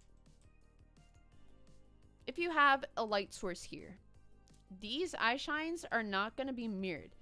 The eye shine is going to be here and here. So you want to take this and you want to Control M and then flip on X to make sure that this matches where the reflection is. Yeah. So now we're gonna go to the fun part, which is UV unwrapping your face. It's gonna look like a horror show, but it's okay. So I'm gonna create a new image here, and I'm going to make the width and height 496. That's just my preferred file size. So you want your file sizes usually to be either by the intervals of 1024, 2048, 4096, 81 something. I forgot what that one was, but pretty much you want to have it on those intervals all the time. Yeah. So we're doing that. And I'm going to name this Chibi Head Cree. Chibi Head Cree. Chibi Head Cree. And I accidentally forgot to turn on so when you make a new one here, actually never mind, you know. Oh yeah, so I forgot, when you create a new image, you can drag this down, it'll make the image with no alpha. So I forgot to do that. I usually like to do that, but I can just go in here and have erase alpha. I'm gonna erase the black color here. Actually, my dumbass, I don't even have to erase it like that. I can go in the bucket tool here and do erase alpha, and that erases it. Let's go. Woo! Yeah! Now we're gonna go back to the UV editing panel, and we are going to select only the face. Dang! That shit looks crazy! Stop. Okay. Grab the face here. I'm gonna unwrap because we made all the seams earlier, right? Oh! Wait. Stop. This is our beautiful, beautiful face. Our beautiful head face, right? So, I'm going to adjust this into the middle of the page here. The page, the texture, the file, the UV grid, the UV map. Yeah, that's the word. So we have our face here. And this is a mouth hole. If you don't know which part is which, you can look at your mesh here, and if you hide this, it should be hidden as well. It should be deselected rather. Whoa. Casil Ramos, thank you so much for showing the process of this. It's so helpful and looks amazing so far. Thank you so much. Thank you. But yes, this is the head. this is the head. This is the mouth. I like to section off each part, like kind of to where they are according to. So like on this side, I'm gonna have, this is gonna be the mouth, and then when I make the tongue and the teeth, they're gonna be here, right? Same thing with the, dang, wait, let me, can you go away? There we go. So I'm moving the mouth here. Another thing I should say about UV mapping. So this is more important for things that are going to be uniform in texture, such as clothing, right? Like a single piece of clothing. If you have a single piece of clothing, like a t-shirt for example, and you have it cut up in the seams, so you have the sleeves separate and the front and the back separate, you want to make sure in those times that you are scaling uniformly. Here, it doesn't matter as much for the head because a lot of these pieces are separate.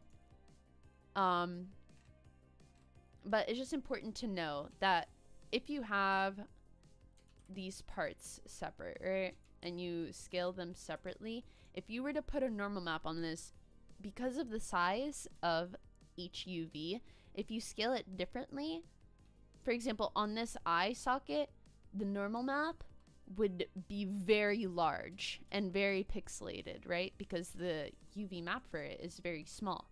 Meanwhile, on here, it would be pretty big. That's just I think it's the tiling, I believe, that is affected. So it's just a thing to keep in mind. Yeah. So I'm gonna grab this eye socket. This is the right one, and I'm gonna put it in the right eye. And then I'm gonna grab the left one, and I'm gonna put it in the left eye because I think it looks funny. And it also saves space on the bottom for all of my other stuff that I want to do. And I'm gonna scale these up. Actually, so if you go here, where is it here? Am I dumb? It's up here. Transform pivot point. So these are all how you're gonna scale stuff. Whatever you have here, it's gonna scale it differently. So median point will usually, whatever is the center of these two objects, you know, median, like you learned in math class, whatever's going to be in the center of these is how it's going to scale these.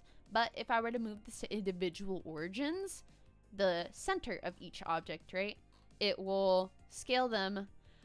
It doesn't show here, but like in here, all right? Let's show with the eyelashes. So if I have median point here, it scales like this, right?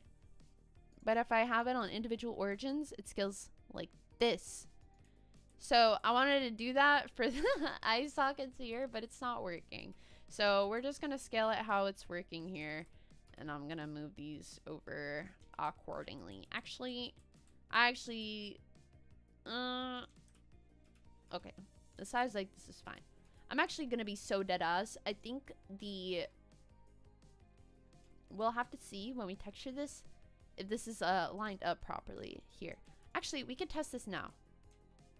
So I'm gonna hide like this. So as you can see, this is rotated kind of weird.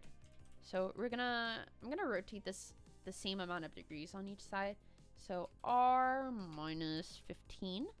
Wait, what the hell? R minus 10, I believe. I understand. Okay. So we're going to do R minus 20. Here, I'm going to grab this one and do R 20. And now if I were to select this, now it should be a bit more level. So when I do the texturing and I just put the shading like up here, it won't be on a diagonal. It'll be more straight. That's the only reason I did that. Okay. So now I'm going to grab the ears here. I'm going to grab where I made the vector line, the sharp line. I'm going to create the seam. I'm going to grab them, grab these ears, and unwrap them.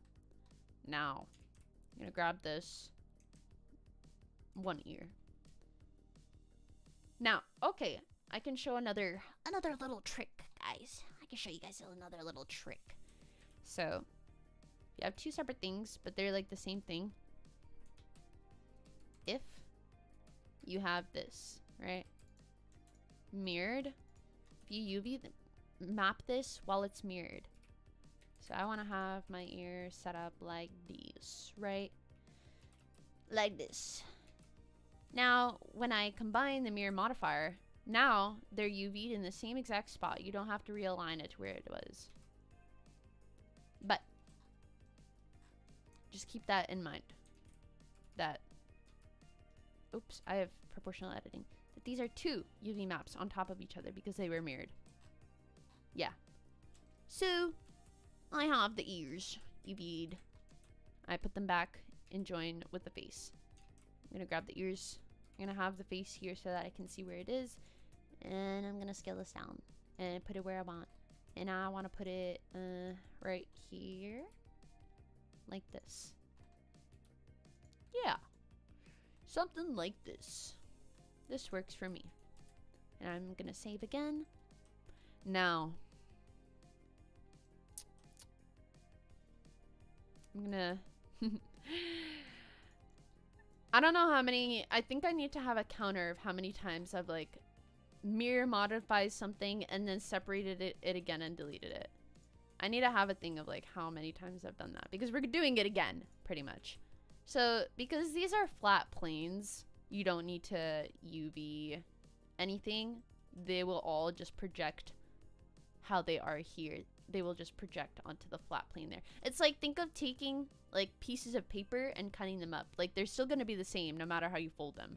But meanwhile, with this head, there's a lot of parts that go in and out that if you just unwrap the UV of that will look very strange. So, not saying that this doesn't look strange already in itself, but it would look even more strange. So, yeah. We're going to take this and we're going to UV unwrap like this. And now, we just have a bunch of pieces of stuff. Honestly, this isn't even, like, formatted terrible either. I'm just going to move this to how I like it, which is I usually have the top lashes here. So these are the top lashes. This is actually already set up pretty nice. Let me grab this. I'm gonna align them like this. I'm gonna grab this is the eyelid. Gonna move it over here like this. Gonna take the bottom lash line. So this is the bottom lash line. This is the lash up here. These are all the same. No, they're not, actually. But we can still stack these. I have a plugin. If you've seen my hair tutorial, this is a plugin that I use. But like you could just stack them by, you know, dragging them on top of each other. But I just made my life a little easier doing this. Stacking them like this. But maybe if you want different colored bottom lashes, you don't have to do that. So we're actually not going to do that, you know, because maybe people want different colored bottom lashes. So we're just going to arrange this like this along the lash line. And then this is the side lash. Cute little side lash. Yeah, I could move a lot of these parts way closer together as well to save more space. But the lashes also technically don't need too much texture space for them to look good. So this is doable. This is very, very doable. Yeah. So I'm gonna move this to the side so that when I join it back with the head, the UVs don't overlap each other. So I'm gonna mirror this again, just like I did with the ears. And I'm gonna grab the, well, this was already selected for me. And I'm gonna scale it down here, like this.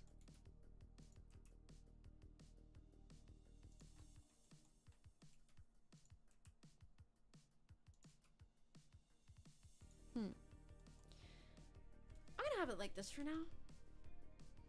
Because, actually, yeah, this is how I'm gonna do it. Because I need the space for the mouth parts here. And I need the space here for the miscellaneous stuff like tears, hearts, eye shine, blush. Those pieces that we also have to make. So, that's a basic QB map that we just did. Now, I'm gonna make, actually, I'm gonna smooth this. And now, we need to make a new material. Call this face. Do the same thing that we did for the eyes. Put in the chibi head. Chibi head. Kitty. And now we can texture this. Woo! Where's... Oh. Silly me was thinking, where the hell is my head? Because we already put the texture on it. Since this is on an alpha, there's no information here. There's no color information for this. So this is gonna look a little scary for a second. But do not fear. I'm making a skin tone color like this. Bucket tool.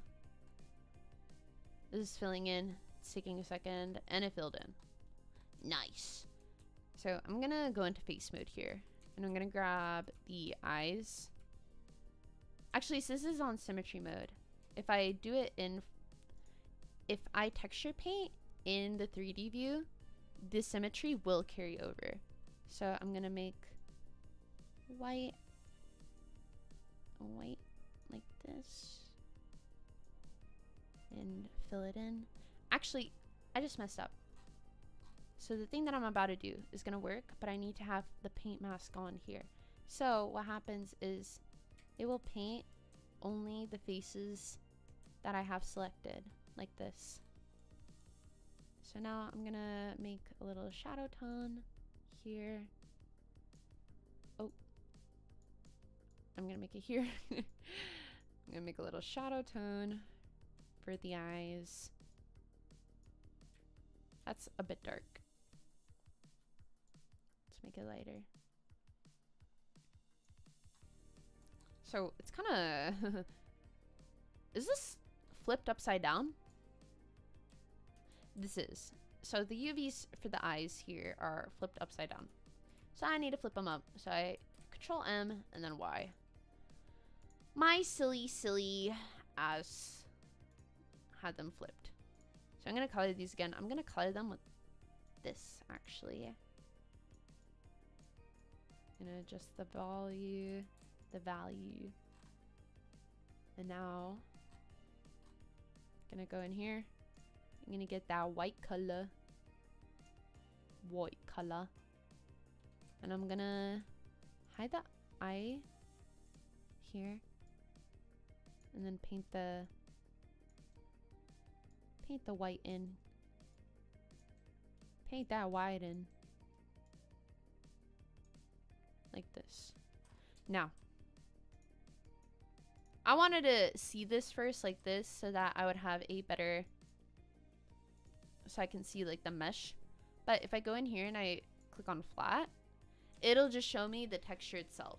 So with this flat shading, I can see much better what I'm working with, you know, what I'm working with. Also an important thing, if your UV here is not mirrored, right? If you draw in here, it is not going to be mirrored. But if you draw in the 3D view here, with symmetry on, if your mesh is symmetrical, actually even if your mesh isn't symmetrical, it will still draw on the whatever axis you have it symmetrized on, which for me is the x-axis. So yeah, now I'm gonna grab the lashes. me grab you. Let me grab you. Grabbing the lashes. Please. Okay. Wait, and this one. And the eyebrow too. Why not? Grab the lashes. I'm gonna make them like a dark brown. Desaturated brown. Really dark. You know, I wanted to do this with this. So I'm gonna grab it here, actually. And now I can do this. Bang. And we got them lashes colored. So free, so easy. Woo! And now I'm gonna quickly grab the eyelid here, and I'm gonna make a skin shadow color, which this is already close. I just need to put the saturation up. Bang. And just like that. Let me open the eyes. These are a little big, but that's also because of the thing here. I'm actually going to UV this so that there is no border, so that it looks good in both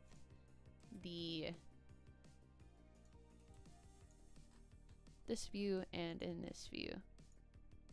Sorry, in this view, the flat view. Whoa. Oh my gosh, something really important, so that you don't lose this texture that you're working on here. You need to save as, and then save this. Sorry, not this image. The texture image that you're making here in Blender. This one, right? You need to make sure that you save this somewhere.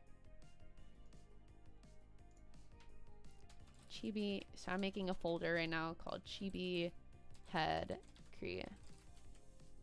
And I'm saving this here as an image.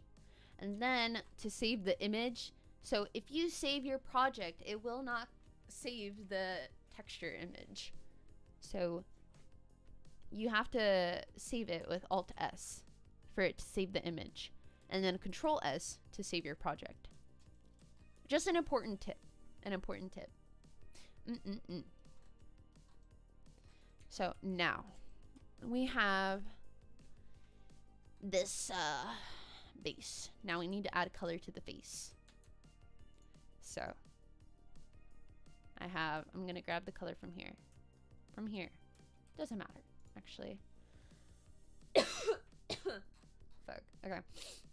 So I'm gonna grab the face. Only the face. Here. Let me go into face select mode and only select the face. And now we're gonna go in texture paint mode. I have my paint mask still on. This will be a little laggy. It's really laggy. But we have this kind of halo. Not a halo, like a cast shadow.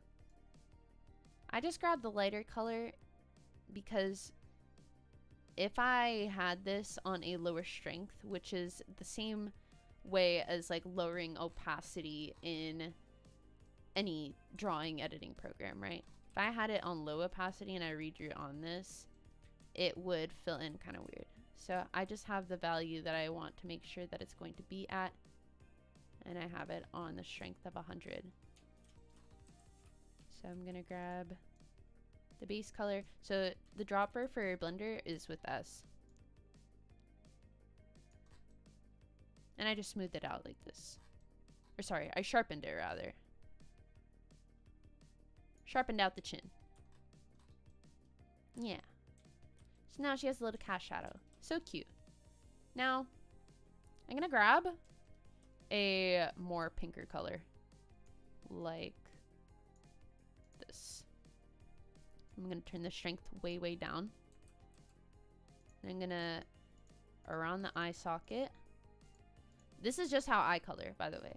If you shade or color differently, you do you.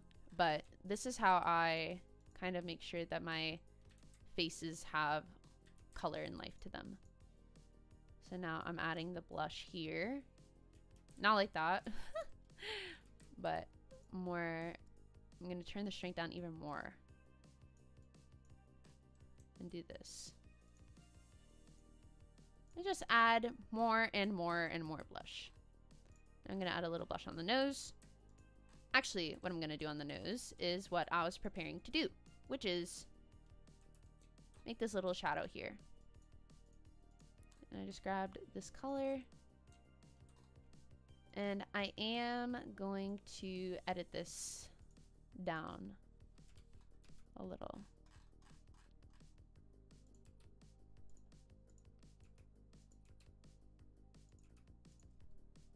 This looks kind of funny, but don't. Leave her alone. Hey man, leave her alone. So we have a cute little nose shadow like this. This is what I've been doing recently. I either have a nose shadow or I have a nose highlight. I think either works here. For this purpose though, of my face, I have it as a shadow. So I like using this smear tool. So you have this soften tool that will soften your lines here, right? But the smear tool is more of like, if you've ever done pencil drawings and you've smeared the graphite to create shadows, it's kind of the same thing.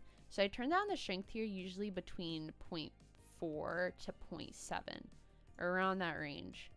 And I just go in here and I just smooth it out. I smooth out any shadow that I have. Yeah. You can do the same type of thing, by the way, in Substance Painter. The Substance Painter way will be a little bit different, but you can achieve the same result. And you can actually get a little more from Substance Painter, but I'm showing this completely through Blender just because this is how I usually texture faces, and for the fact that not everybody has Substance Painter. So I'm making a line like this, but you can make a nostril nose like this if that's the nose that you're making. I'm making a little anime nose. So I'm taking again the smudge tool and I'm just smudging out the ends here. Now this looks a little silly, so I'm gonna go in here. I'm gonna do that, and I'm gonna go back with the base color. I'm just pretty much going back and forth with the base color, between the base color and the shading color, like that. Similarly, something like that. Yeah. Now I'm gonna grab the shade color. I'm gonna make it slightly darker, slightly more shadowy. I'm gonna add the eye bag here. I'm gonna add more shading near the lash line. Actually, not too much. For my purposes, I don't want to add too much, but if you want to, go ahead. I'm gonna go in here for my stylistic choice and create some lines here. Actually, I don't know if I like how that looks. I'm gonna turn on the shrink more. I'm gonna make the saturation higher. So if you have your saturation really high for the color, but the opacity very low, it'll give a good effect. It'll make sure you're not taking away too much color, but make sure you're also adding more of like a shadow. So I'm doing this sort of effect. Now I'm gonna go in here, gonna shade in the eye here. It's giving me a little bit of a doozy here. So when I selected the face vertices here, I don't know why. Actually, I do know why. So if you paint here and you have your paint mask, if you're not going here and physically painting it, when it's in the front facing, depending how you made your mesh, if it's front facing here and it's not totally showing, then it will not be painted. So in my case, it was not painted here, so it left this like cast here. Same thing on the sides here. So now I'm gonna have to grab the edges here and then paint like all up here that like you can't see technically because of the eyelashes, but it's there. Yeah. So now I fill this in here. And I need to fill it in here as well. And I'm going to go back, edit it in more. Now I'm going to go here. I'm going to smudge up here the eye bag. Again, this texturing that I'm doing right now is very much catered to my style of how I draw and paint anything. So I'll ask, like, please don't copy it like one for one unless it's solely for like tutorial purposes that you're like learning it from. But like if you're gonna make a head and sell it, please don't copy my style. Thank you. Thank you. So I'm just trying to show like the technique that I do. So this is the little simple shading I did for the face. I didn't do the lips yet because I've for me lips take a long time. Maybe for this they won't take as long because they're more chibi lips. Hey, stop it.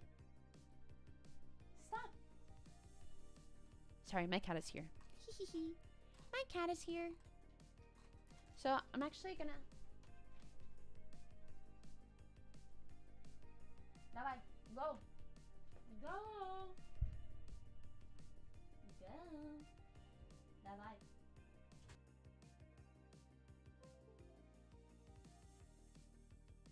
My cat just tried to whack at my foot. What a fucking asshole.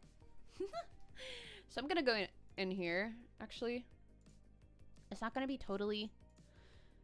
how would I say? I'm gonna go like this. Over the lips. It's not mirrored properly. But if I go just straight in here, the mouth will not be properly filled in. Like how it happened for the eyes, it happens a lot more for the lips because they're more tucked in the mesh. So instead, I fill it in the texture itself, and then I go in here and I shade it. I smudge it around everywhere. And I take the base color and I just go slowly over here. I'm just doing this so I can see the line again, but it is important to see this here as well. So in the texture here, this looks like really shaded, right? And you will see this texture fully how it is here in Unity, especially if you have a flat shader. But in this view, this looks really not that strong of a shadow just because of this lighting here. It depends what kind of lighting you have on. And that's why I find it really important to do this kind of texturing in the flat shading here so that you see everything for the color that it is.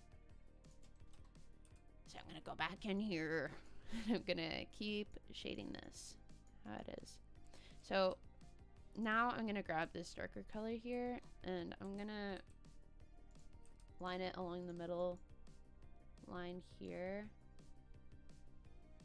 Try and follow it the best that I can. I'm using a mouse, but you can use a tablet on Blender. So I just lined it like this. I'm gonna go over it again with the thicker one because I think it'll show up better. Showed up kind of better, but kind of off. I do not like I don't like it.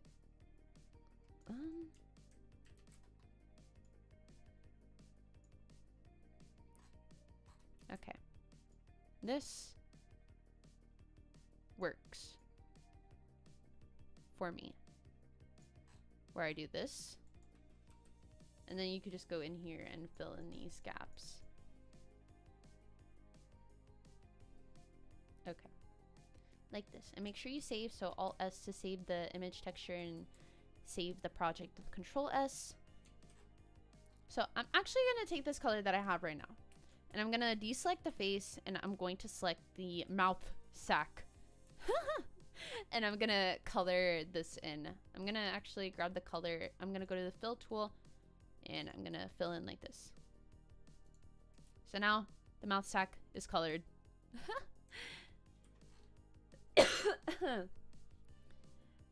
Yeah, I'm gonna be keeping this stream up. I'm Monster Goo. I'm gonna keep it up. That's why I'm streaming on YouTube, so that the stream will be kept up and you can go back and replay, and I'll be able to put timestamps of each part. I might have to end up like doing a part 2 of this head, possibly, because I don't know if I have enough energy to do the shape keys right now. But yes, I did want to get at least the majority of the work done today. So now that I have this line done here, I'm gonna smudge it out a little more. Smudge it out until I feel like it looks great. So a thing with Blender, I don't know why. I don't know what it is. I personally like it a lot. But when you like smudge this here, sometimes it like transforms the color into like something different. Like it'll take away the saturation and like move the saturation somewhere else. But personally for me, I think it adds like a better depth in the colors. So I really like it. But if you don't, then I would just hand paint everything. TBH. I would just hand paint it all then. But I'm a fan of it, so I do it. I keep it.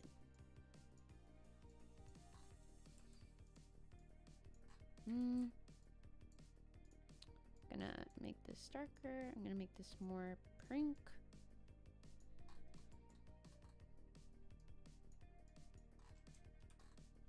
I'm just deepening the mouth here. I don't like how it's making this look here.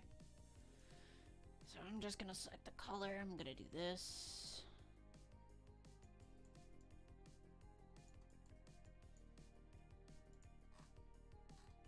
I still don't like that.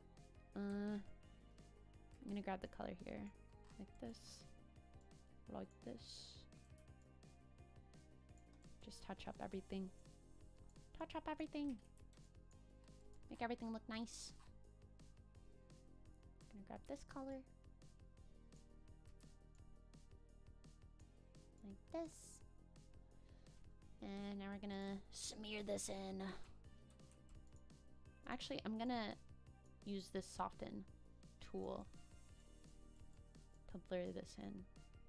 But this also isn't fully covered here, so I will still go in here with the smudge tool.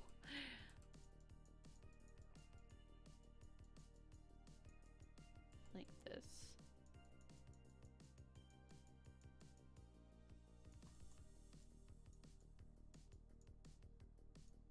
Yeah. Like that.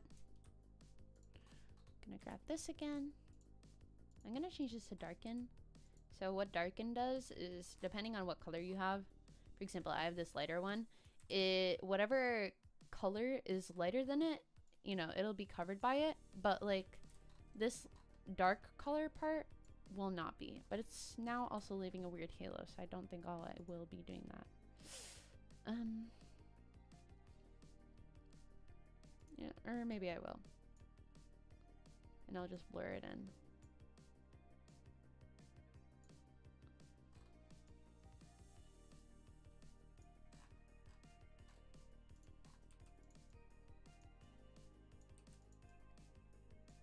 Yeah, so the texturing the texturing is just sitting here and painting this until you think it looks good enough, pretty much.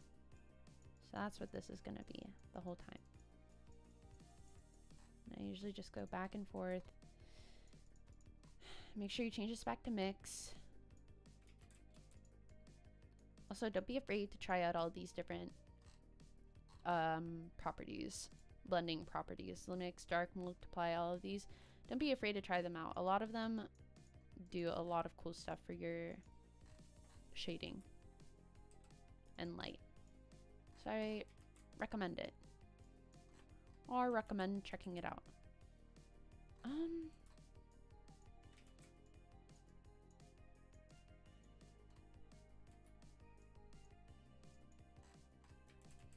You know, this kind of pissed me off right now. The color. You know what I need to do? I need to grab this. I need to do this. But like with a more brighter, and then tone this down, and then do this. Like this. And then grab this. And then with the mix, go back in and do more softening. Okay, I'm gonna add a little lip shine.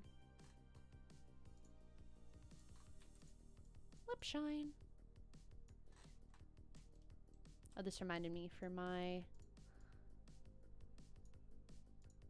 I'm gonna put this to add. I'm gonna add a little shine here. This is just what I've been doing with my style recently. I have a little high points.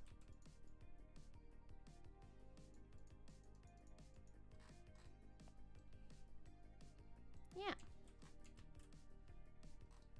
Meow.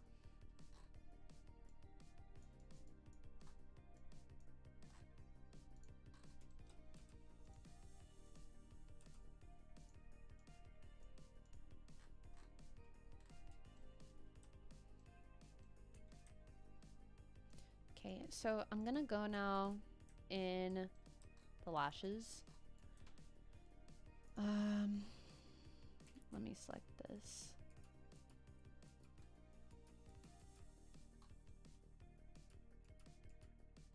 Actually, I'm gonna move this over first, like this.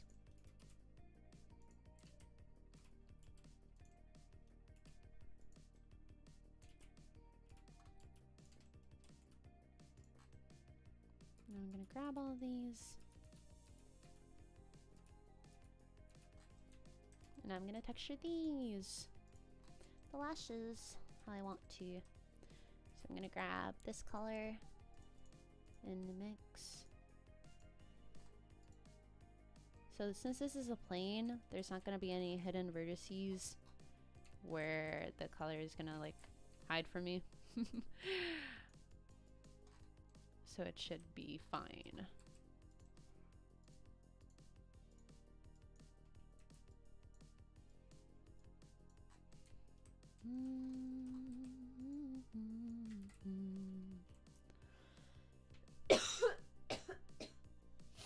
Fuck. My bad. My bad. My bad, guys. I'm gonna add shading like this. Also, fun fact, every single head that I've made in this exact way. Like, fully in Blender, texturing, making, just everything I've done in here.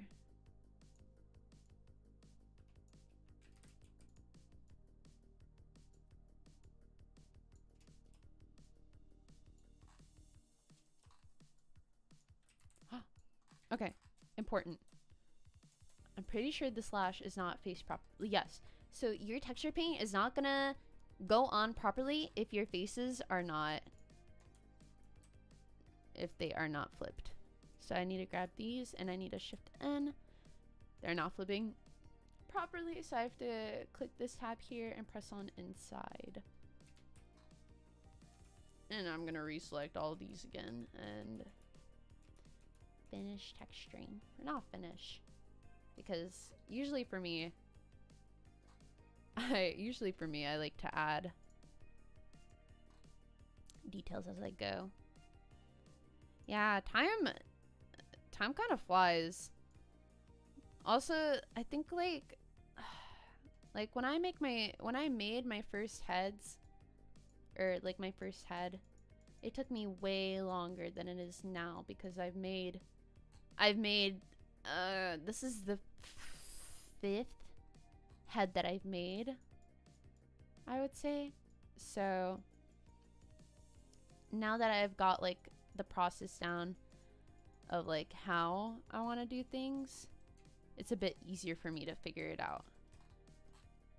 When you like first, like, especially if you're learning Blender, it will like take a while to learn all of the shortcuts and to like troubleshoot a lot of the stuff that you're gonna do. Like there's gonna be a lot of stuff that's gonna happen and you're gonna be like, what the hell, why did this like do this, oh my god, like how do I fix it, blah blah blah.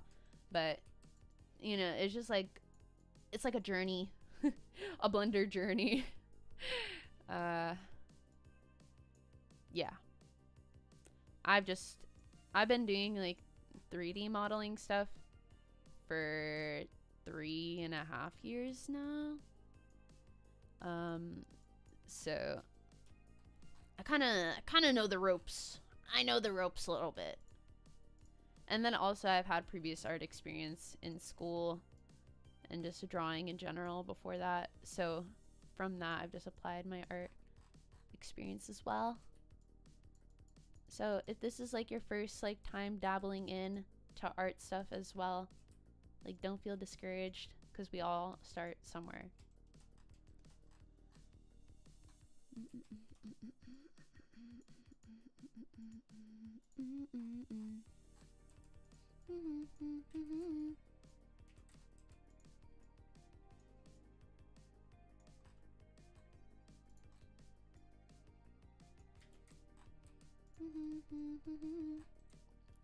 So I'm gonna shade these eyes how I shaded my...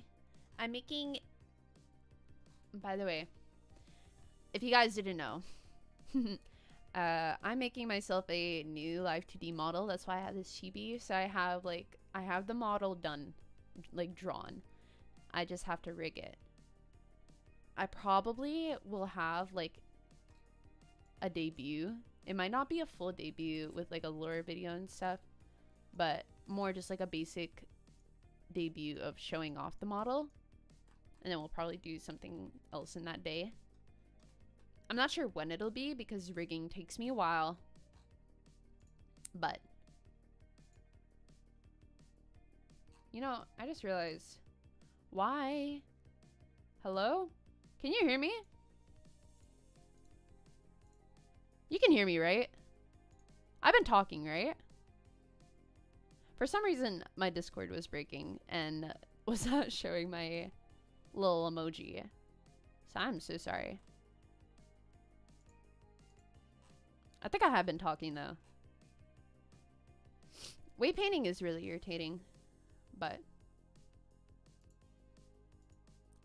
that's also another thing. Like the more you do it, the more it makes sense.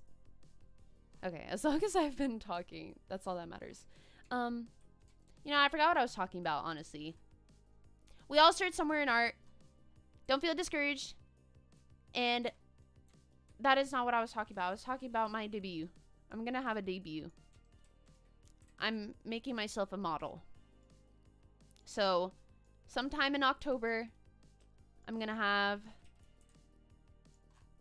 a new live 2D model debut. So, please come. Sometime in October, maybe the 2nd or 3rd week in there. I'm gonna have a ping in my server. So, if you're not in there, please join it. But I'm assuming you guys are in it. I'm assuming. But if you're not, go join it. It's in my link tree. Discord.gg/crybr.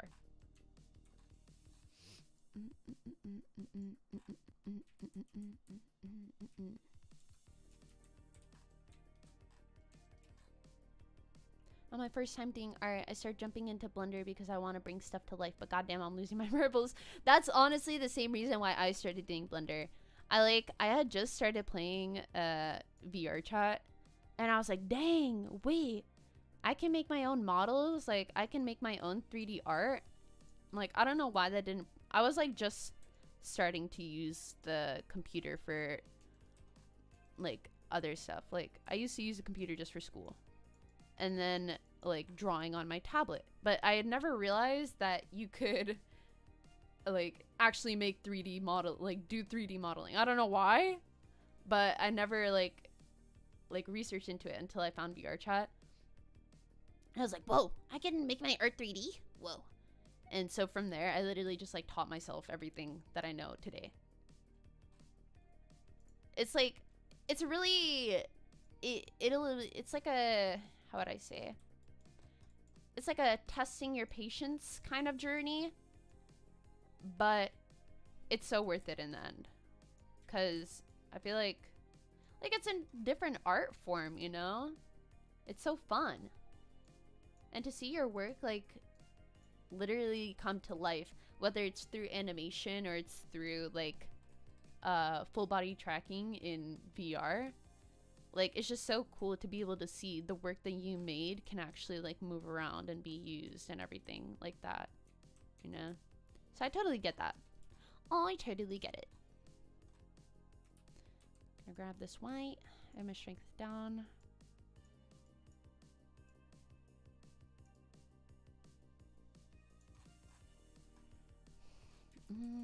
I don't like how that looks.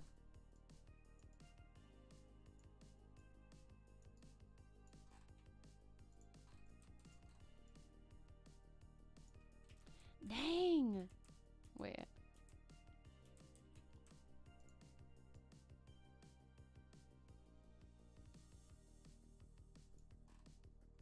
Yes.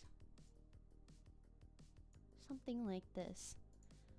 Full body specifically fascinates me. Like, it's just so amazing to see something obviously fantasy moving so life. Like, yeah. I got full body because I mean, I had been in, like, I was like a desktop user for, I think it was like 2 years of VR chat. Or sorry, not 2 years, like 1.5 years of VR chat.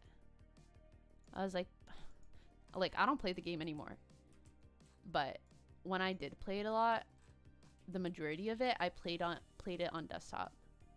And then when I got VR, I was like, dang, like I want full body now too, because like I want to see how these models like move when it's me, you know? Like, I love dancing, so I was like, dang, I want to see me dance in this model. So it's really interesting. It's really cool. Hi, Cruz. Hi, Cruz.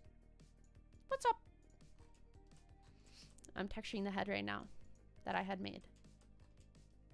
I know. It's actually, it's a really common dish of like, it's a really common Japanese dish to have.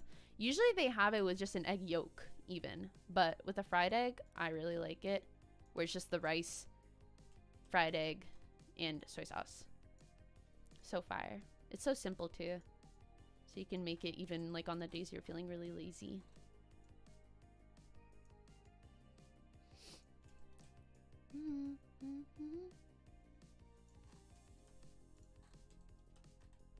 Oh, let me smooth this out down here.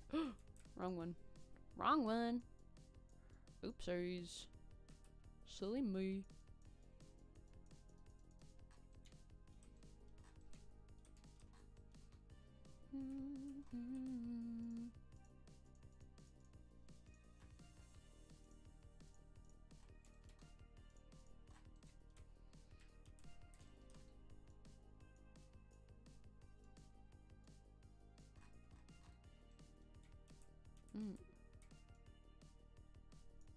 Gonna do this.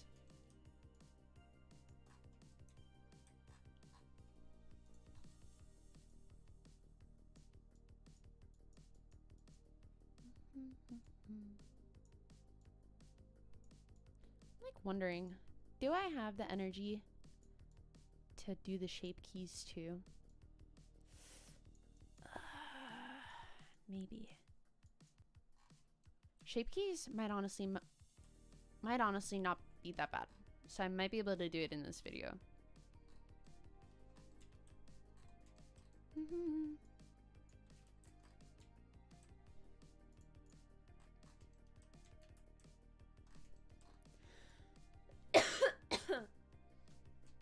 Alright, one more little detail I'm gonna add on the eyelid here. Gonna grab this, just gonna soften it in front. Not too much, but just a bit. I'm also gonna go back in it and I'm gonna grab this loop and I'm gonna double press G to make the line a bit thinner, because I just want to do that.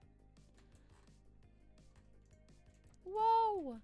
Whoa! Ahead! Whoa! She's alive!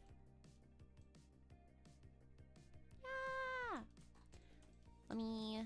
Let's shade the ears now. Actually, you know, I forgot. Wanted to add. See, this is what I mean. I usually add little things as I go that I forget, or that I like remember halfway. I don't have this selected. Oopsies.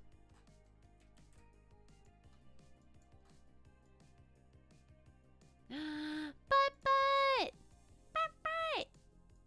my love, thank you. You're a real one, the realist. Okay, added the little high points of the cheeks. Let's shade the ears now. Let me select the ears.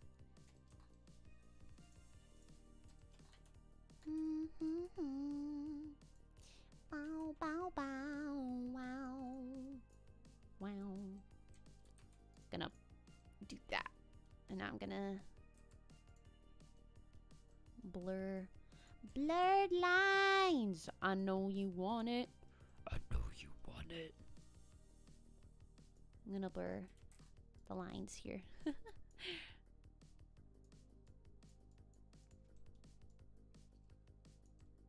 Like this.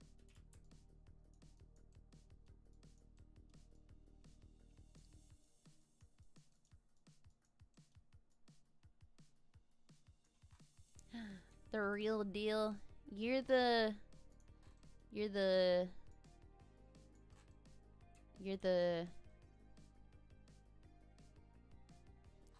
showstopper. The realest of the real. I'm gonna pull up an ear reference. Ear reference. I have it on my other monitor because I don't know if y'all fuck with the ears. So I'm gonna just keep it off the screen.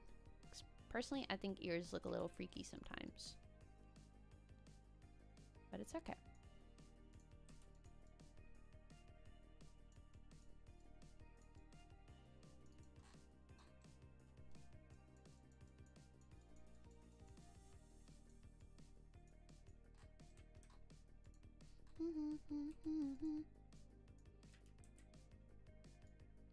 Ear hole.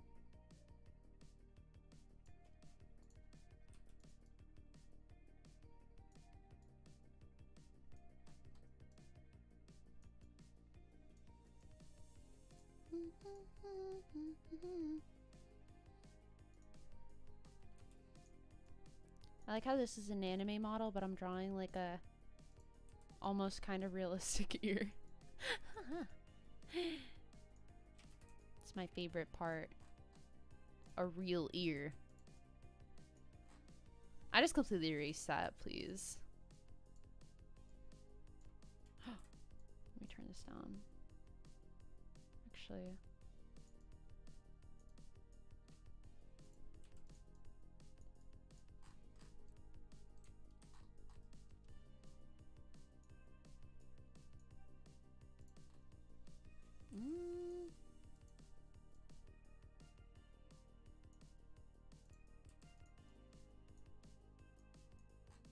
So real. Real ear. Ah, I need to put a line like this on the ear so that it blends in with the head. Yeah.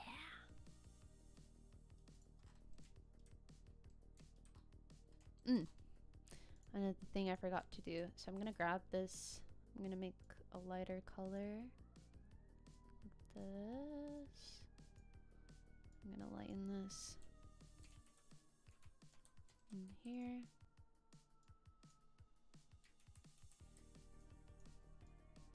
just adding some highlight, because it may not look like it's adding much, but it is.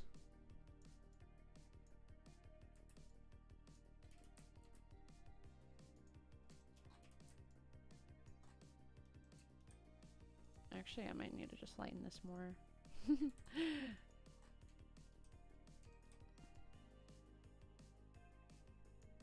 Shining forehead.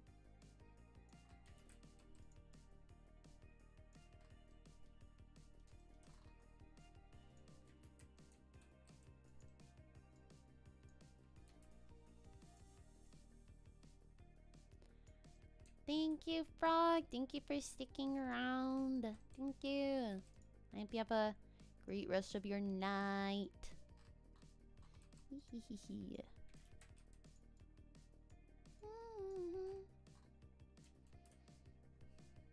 Okay. See, a tiny bit of dimension was added. I'm going to go in the ear here. Do the same thing here. Just add on the high points, the shadows.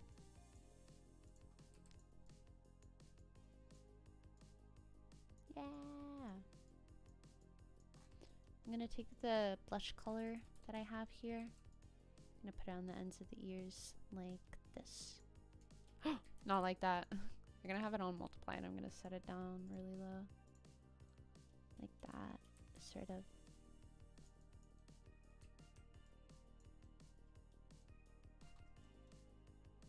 I need to blend these lines in. I'm gonna use a soften tool.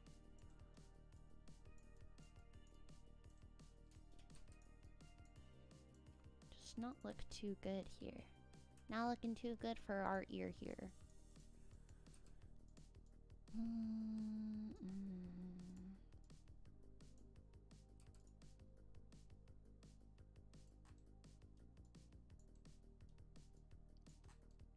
There we go. That's not too shabby. Okay. I think the eyelash part that I made here is too bright. It's fucking with me. Fucking with me.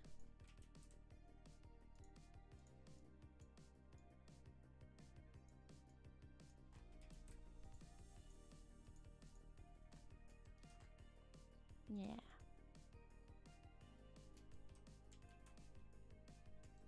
Something like that.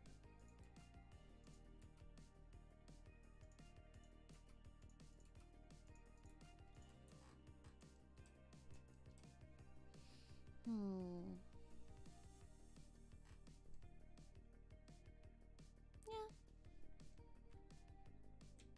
I think that looks alright.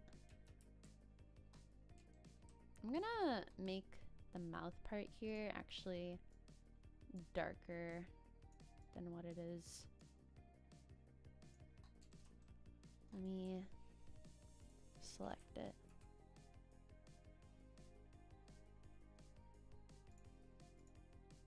Oops, wrong one.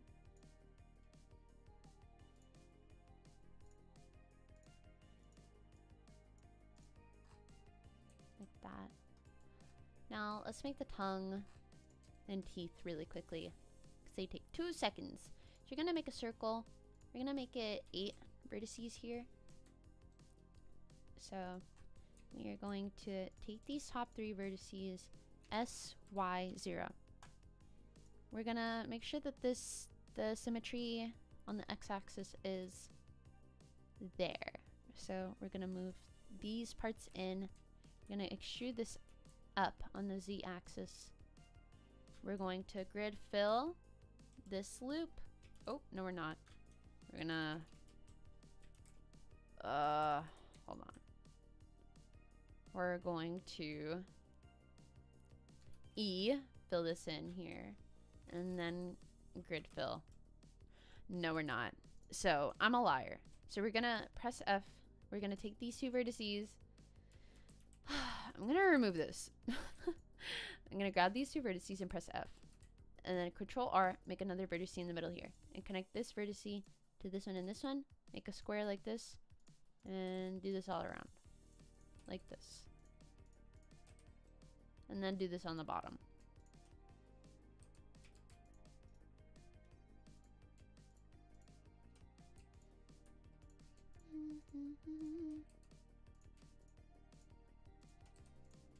Like this. And now, gonna add a subdivision surface modifier. Make it level 2. Now we have a tongue. Basic tongue. I'm gonna hide this. And I'm gonna delete this. And I'm gonna unhide this. And now I'm gonna grab the whole mesh. And I'm going to extend it on the y-axis a little bit. Now I'm going to make the seam here. Here actually. I'm gonna mark the seam. I actually don't like that this is... Actually, this is fine. Never mind. You're gonna scale this down, put it into the mouth. So the tongue rests right behind the bottom teeth. Like this. Or on something like this. Yeah. We can actually fatten this, fatten it up, fatten up the tongue a little. And now we're gonna make the teeth. Actually, let me now also shade smooth. Now let's make the teeth. Teeth, really easy. Actually, we're gonna make it the same exact thing with the circle, right? Except we're gonna delete these. And we're gonna grab these parts and extrude them on Y. Like this. I'm gonna make extra vertices like this. I'm actually gonna scale this now because I think I did it too far. And we're gonna just extrude this up. Then I flipped the normals because they were flipped. Now I'm gonna press E. I'm gonna scale it in and move it back. And scale this a little like this because it's a little off. Yeah. Something like this. And now I'm gonna grab the inside of this teeth because this part you don't need. And I'm gonna delete faces. Yeah. And I think when you unwrap this, it should be fine. Yeah, when you unwrap this, it's gonna look like this. So it's all right.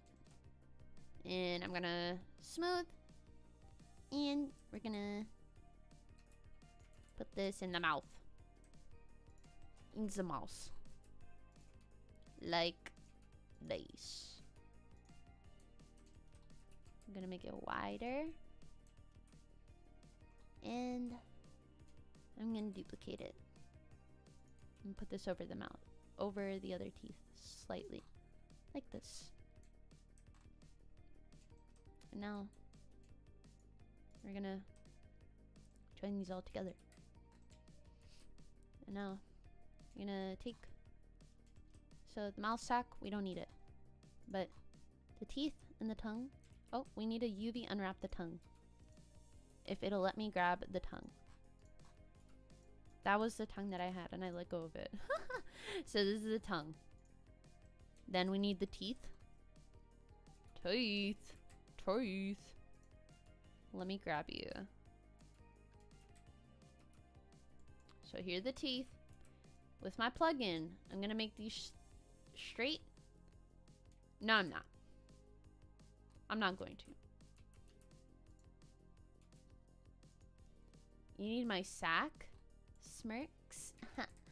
Ray, you're so bold, honey bun. I love it. That's one of the parts that I love so much about you. You're so bold. I'm gonna rotate this on 90 degrees. Bitch! I'm so sorry. I don't know where that came from. Alright. we're not gonna talk about the UV right now. It's not bad. But I don't want to move it. And I just snap my neck like crazy.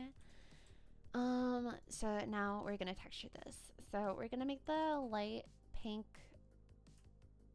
of the tongue like this. And I'm gonna select the tongue. I'm gonna hide the face so I can see the tongue. And I'm gonna color in the tongue. Like this. And now I'm gonna go in with the shadow color like this. And I'm gonna go underneath. Hello? See? The normals were not normaling properly.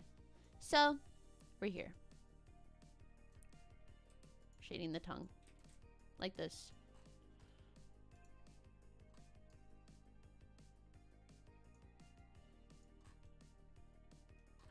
Whoa. Now, I'm gonna take the color that's down here. I'm gonna do that. And do this. And do this. And do... Actually, I'm gonna do this. And then I'm gonna pull this forward.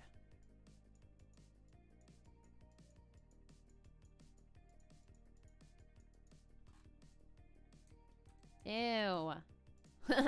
I'm so sorry. Tongues are just a little gross. Okay. And I'm gonna grab this light color. Have it on add. Turn the strength down. Turn the strength way down. And then do this.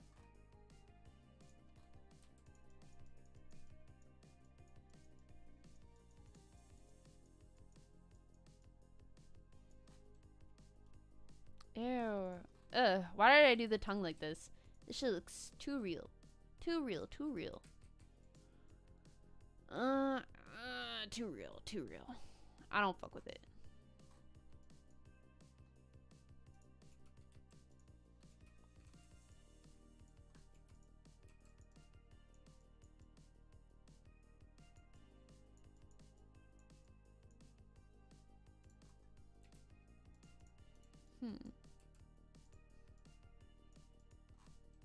Okay, that's my tongue for now. No, the teeth. Teeth. Same deal as the eyes.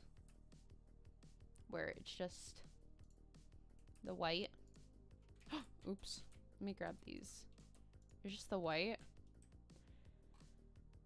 Dang, those chompers. Those chompers are crazy. And then I'm gonna grab this color.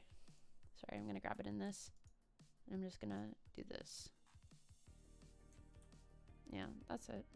Actually, that's not it because, as you could see, the color here is kind of not proper. Also, it's okay to go outside of the UV. It just, the color is not going to show up on the UV here. It just doesn't look pretty, but it's okay. So I need to grab this again.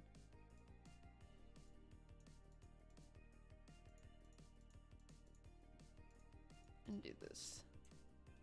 Yeah, that's good. It's just S for the dropper tool. And that'll select like any color. The S is the dropper. I think it's funny how the tongue is sticking out here, but we don't want that. So I'm moving it back with G and then Y. And, let's see.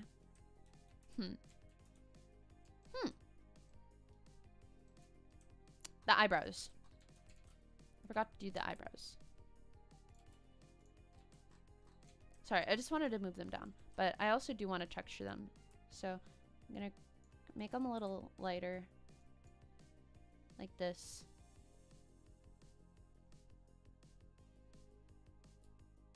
Yeah, no problem, no problem. I'm going to lighten them up in the front. Because your eyebrows in the front will kind of fade out. Hi, surprise. CM. Is that toast? With the CM. Either way, welcome. Teehee, teehee. Welcome to the stream. Welcome to the stream. Sorry, I'm blurring this in here. Actually, no, I shouldn't do that because it's going to mess up the line. Okay. Oh my god. Has it been 3 hours? How long has it been? Yeah, it's been 3 hours and 5 minutes of making this head. Woo, yeah. Let's go. So this is the head in the view. And she honestly looks pretty cute. Oh yeah, a tip for your materials. If you don't want this specular thing here, you could just turn it down. And it's gone. Let me do this for the eyes too. So now the color's a bit brighter. Oh, fuck. Yeah. Period, period, period, period, She sounds smexy. She's my lover. Okay. This is... Let's see. This is the head so far. With the texturing. This is where I would stop. Actually, this is a lie, because I would probably go back in and edit it a bit more. But I'm thinking if I really want to do shape keys right now. Do I want to, or should I make like a part 2?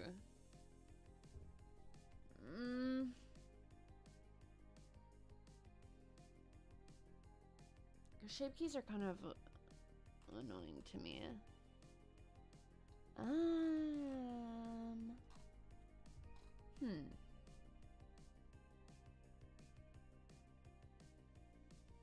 I think I'll stream it tomorrow. I think I'll do the shape keys tomorrow. Yeah. Let me move the chat over. Hold on. I just realized where it's sitting. It's a bit silly. I fixed it. Tee. But, yeah. For the people that have been here since the beginning, thank you. Thank you so much for sticking around. And if you're watching this as a VOD, thank you for watching. And I hope that you learned something from this video. When the stream is done, I'm going to put timestamps for each part. For like every single part where I start rambling. Or like I put in a new, like, do a new thing. So, yeah. But otherwise, thank you guys so much for sticking around. Thanks for coming to my first YouTube stream, Smirks. I'm probably gonna stream again tomorrow. Do the shape keys for the head, and then make the body base. I haven't made a body base in a long time, so it's gonna be a journey. And I'm not excited, but we'll just have to see how it turns out. Yeah. Okay. Thank you guys so much for being in my stream. If you aren't in my Discord server, it's in my link tree. I also have my Twitter in my link tree, and I forgot what else I have in my link tree, but just go check those out. Go check those links out. Follow me on Twitter. Subscribe to my YouTube channel. Follow me on my Twitch that I'm gonna take down soon. And I'm glad that you learned so much. I'm glad you learned so much. I'm very glad. I hope to at least teach one new thing. You know, you learn something new every day. That's what I want to do for people. So, yeah. I hope you guys made some cool heads. If you did make one along with me, post it in my showcase, in my avatar showcase channel in my server, because I want to see. Yeah. Okay. Thank you guys. I'm gonna end stream now. Bye bye.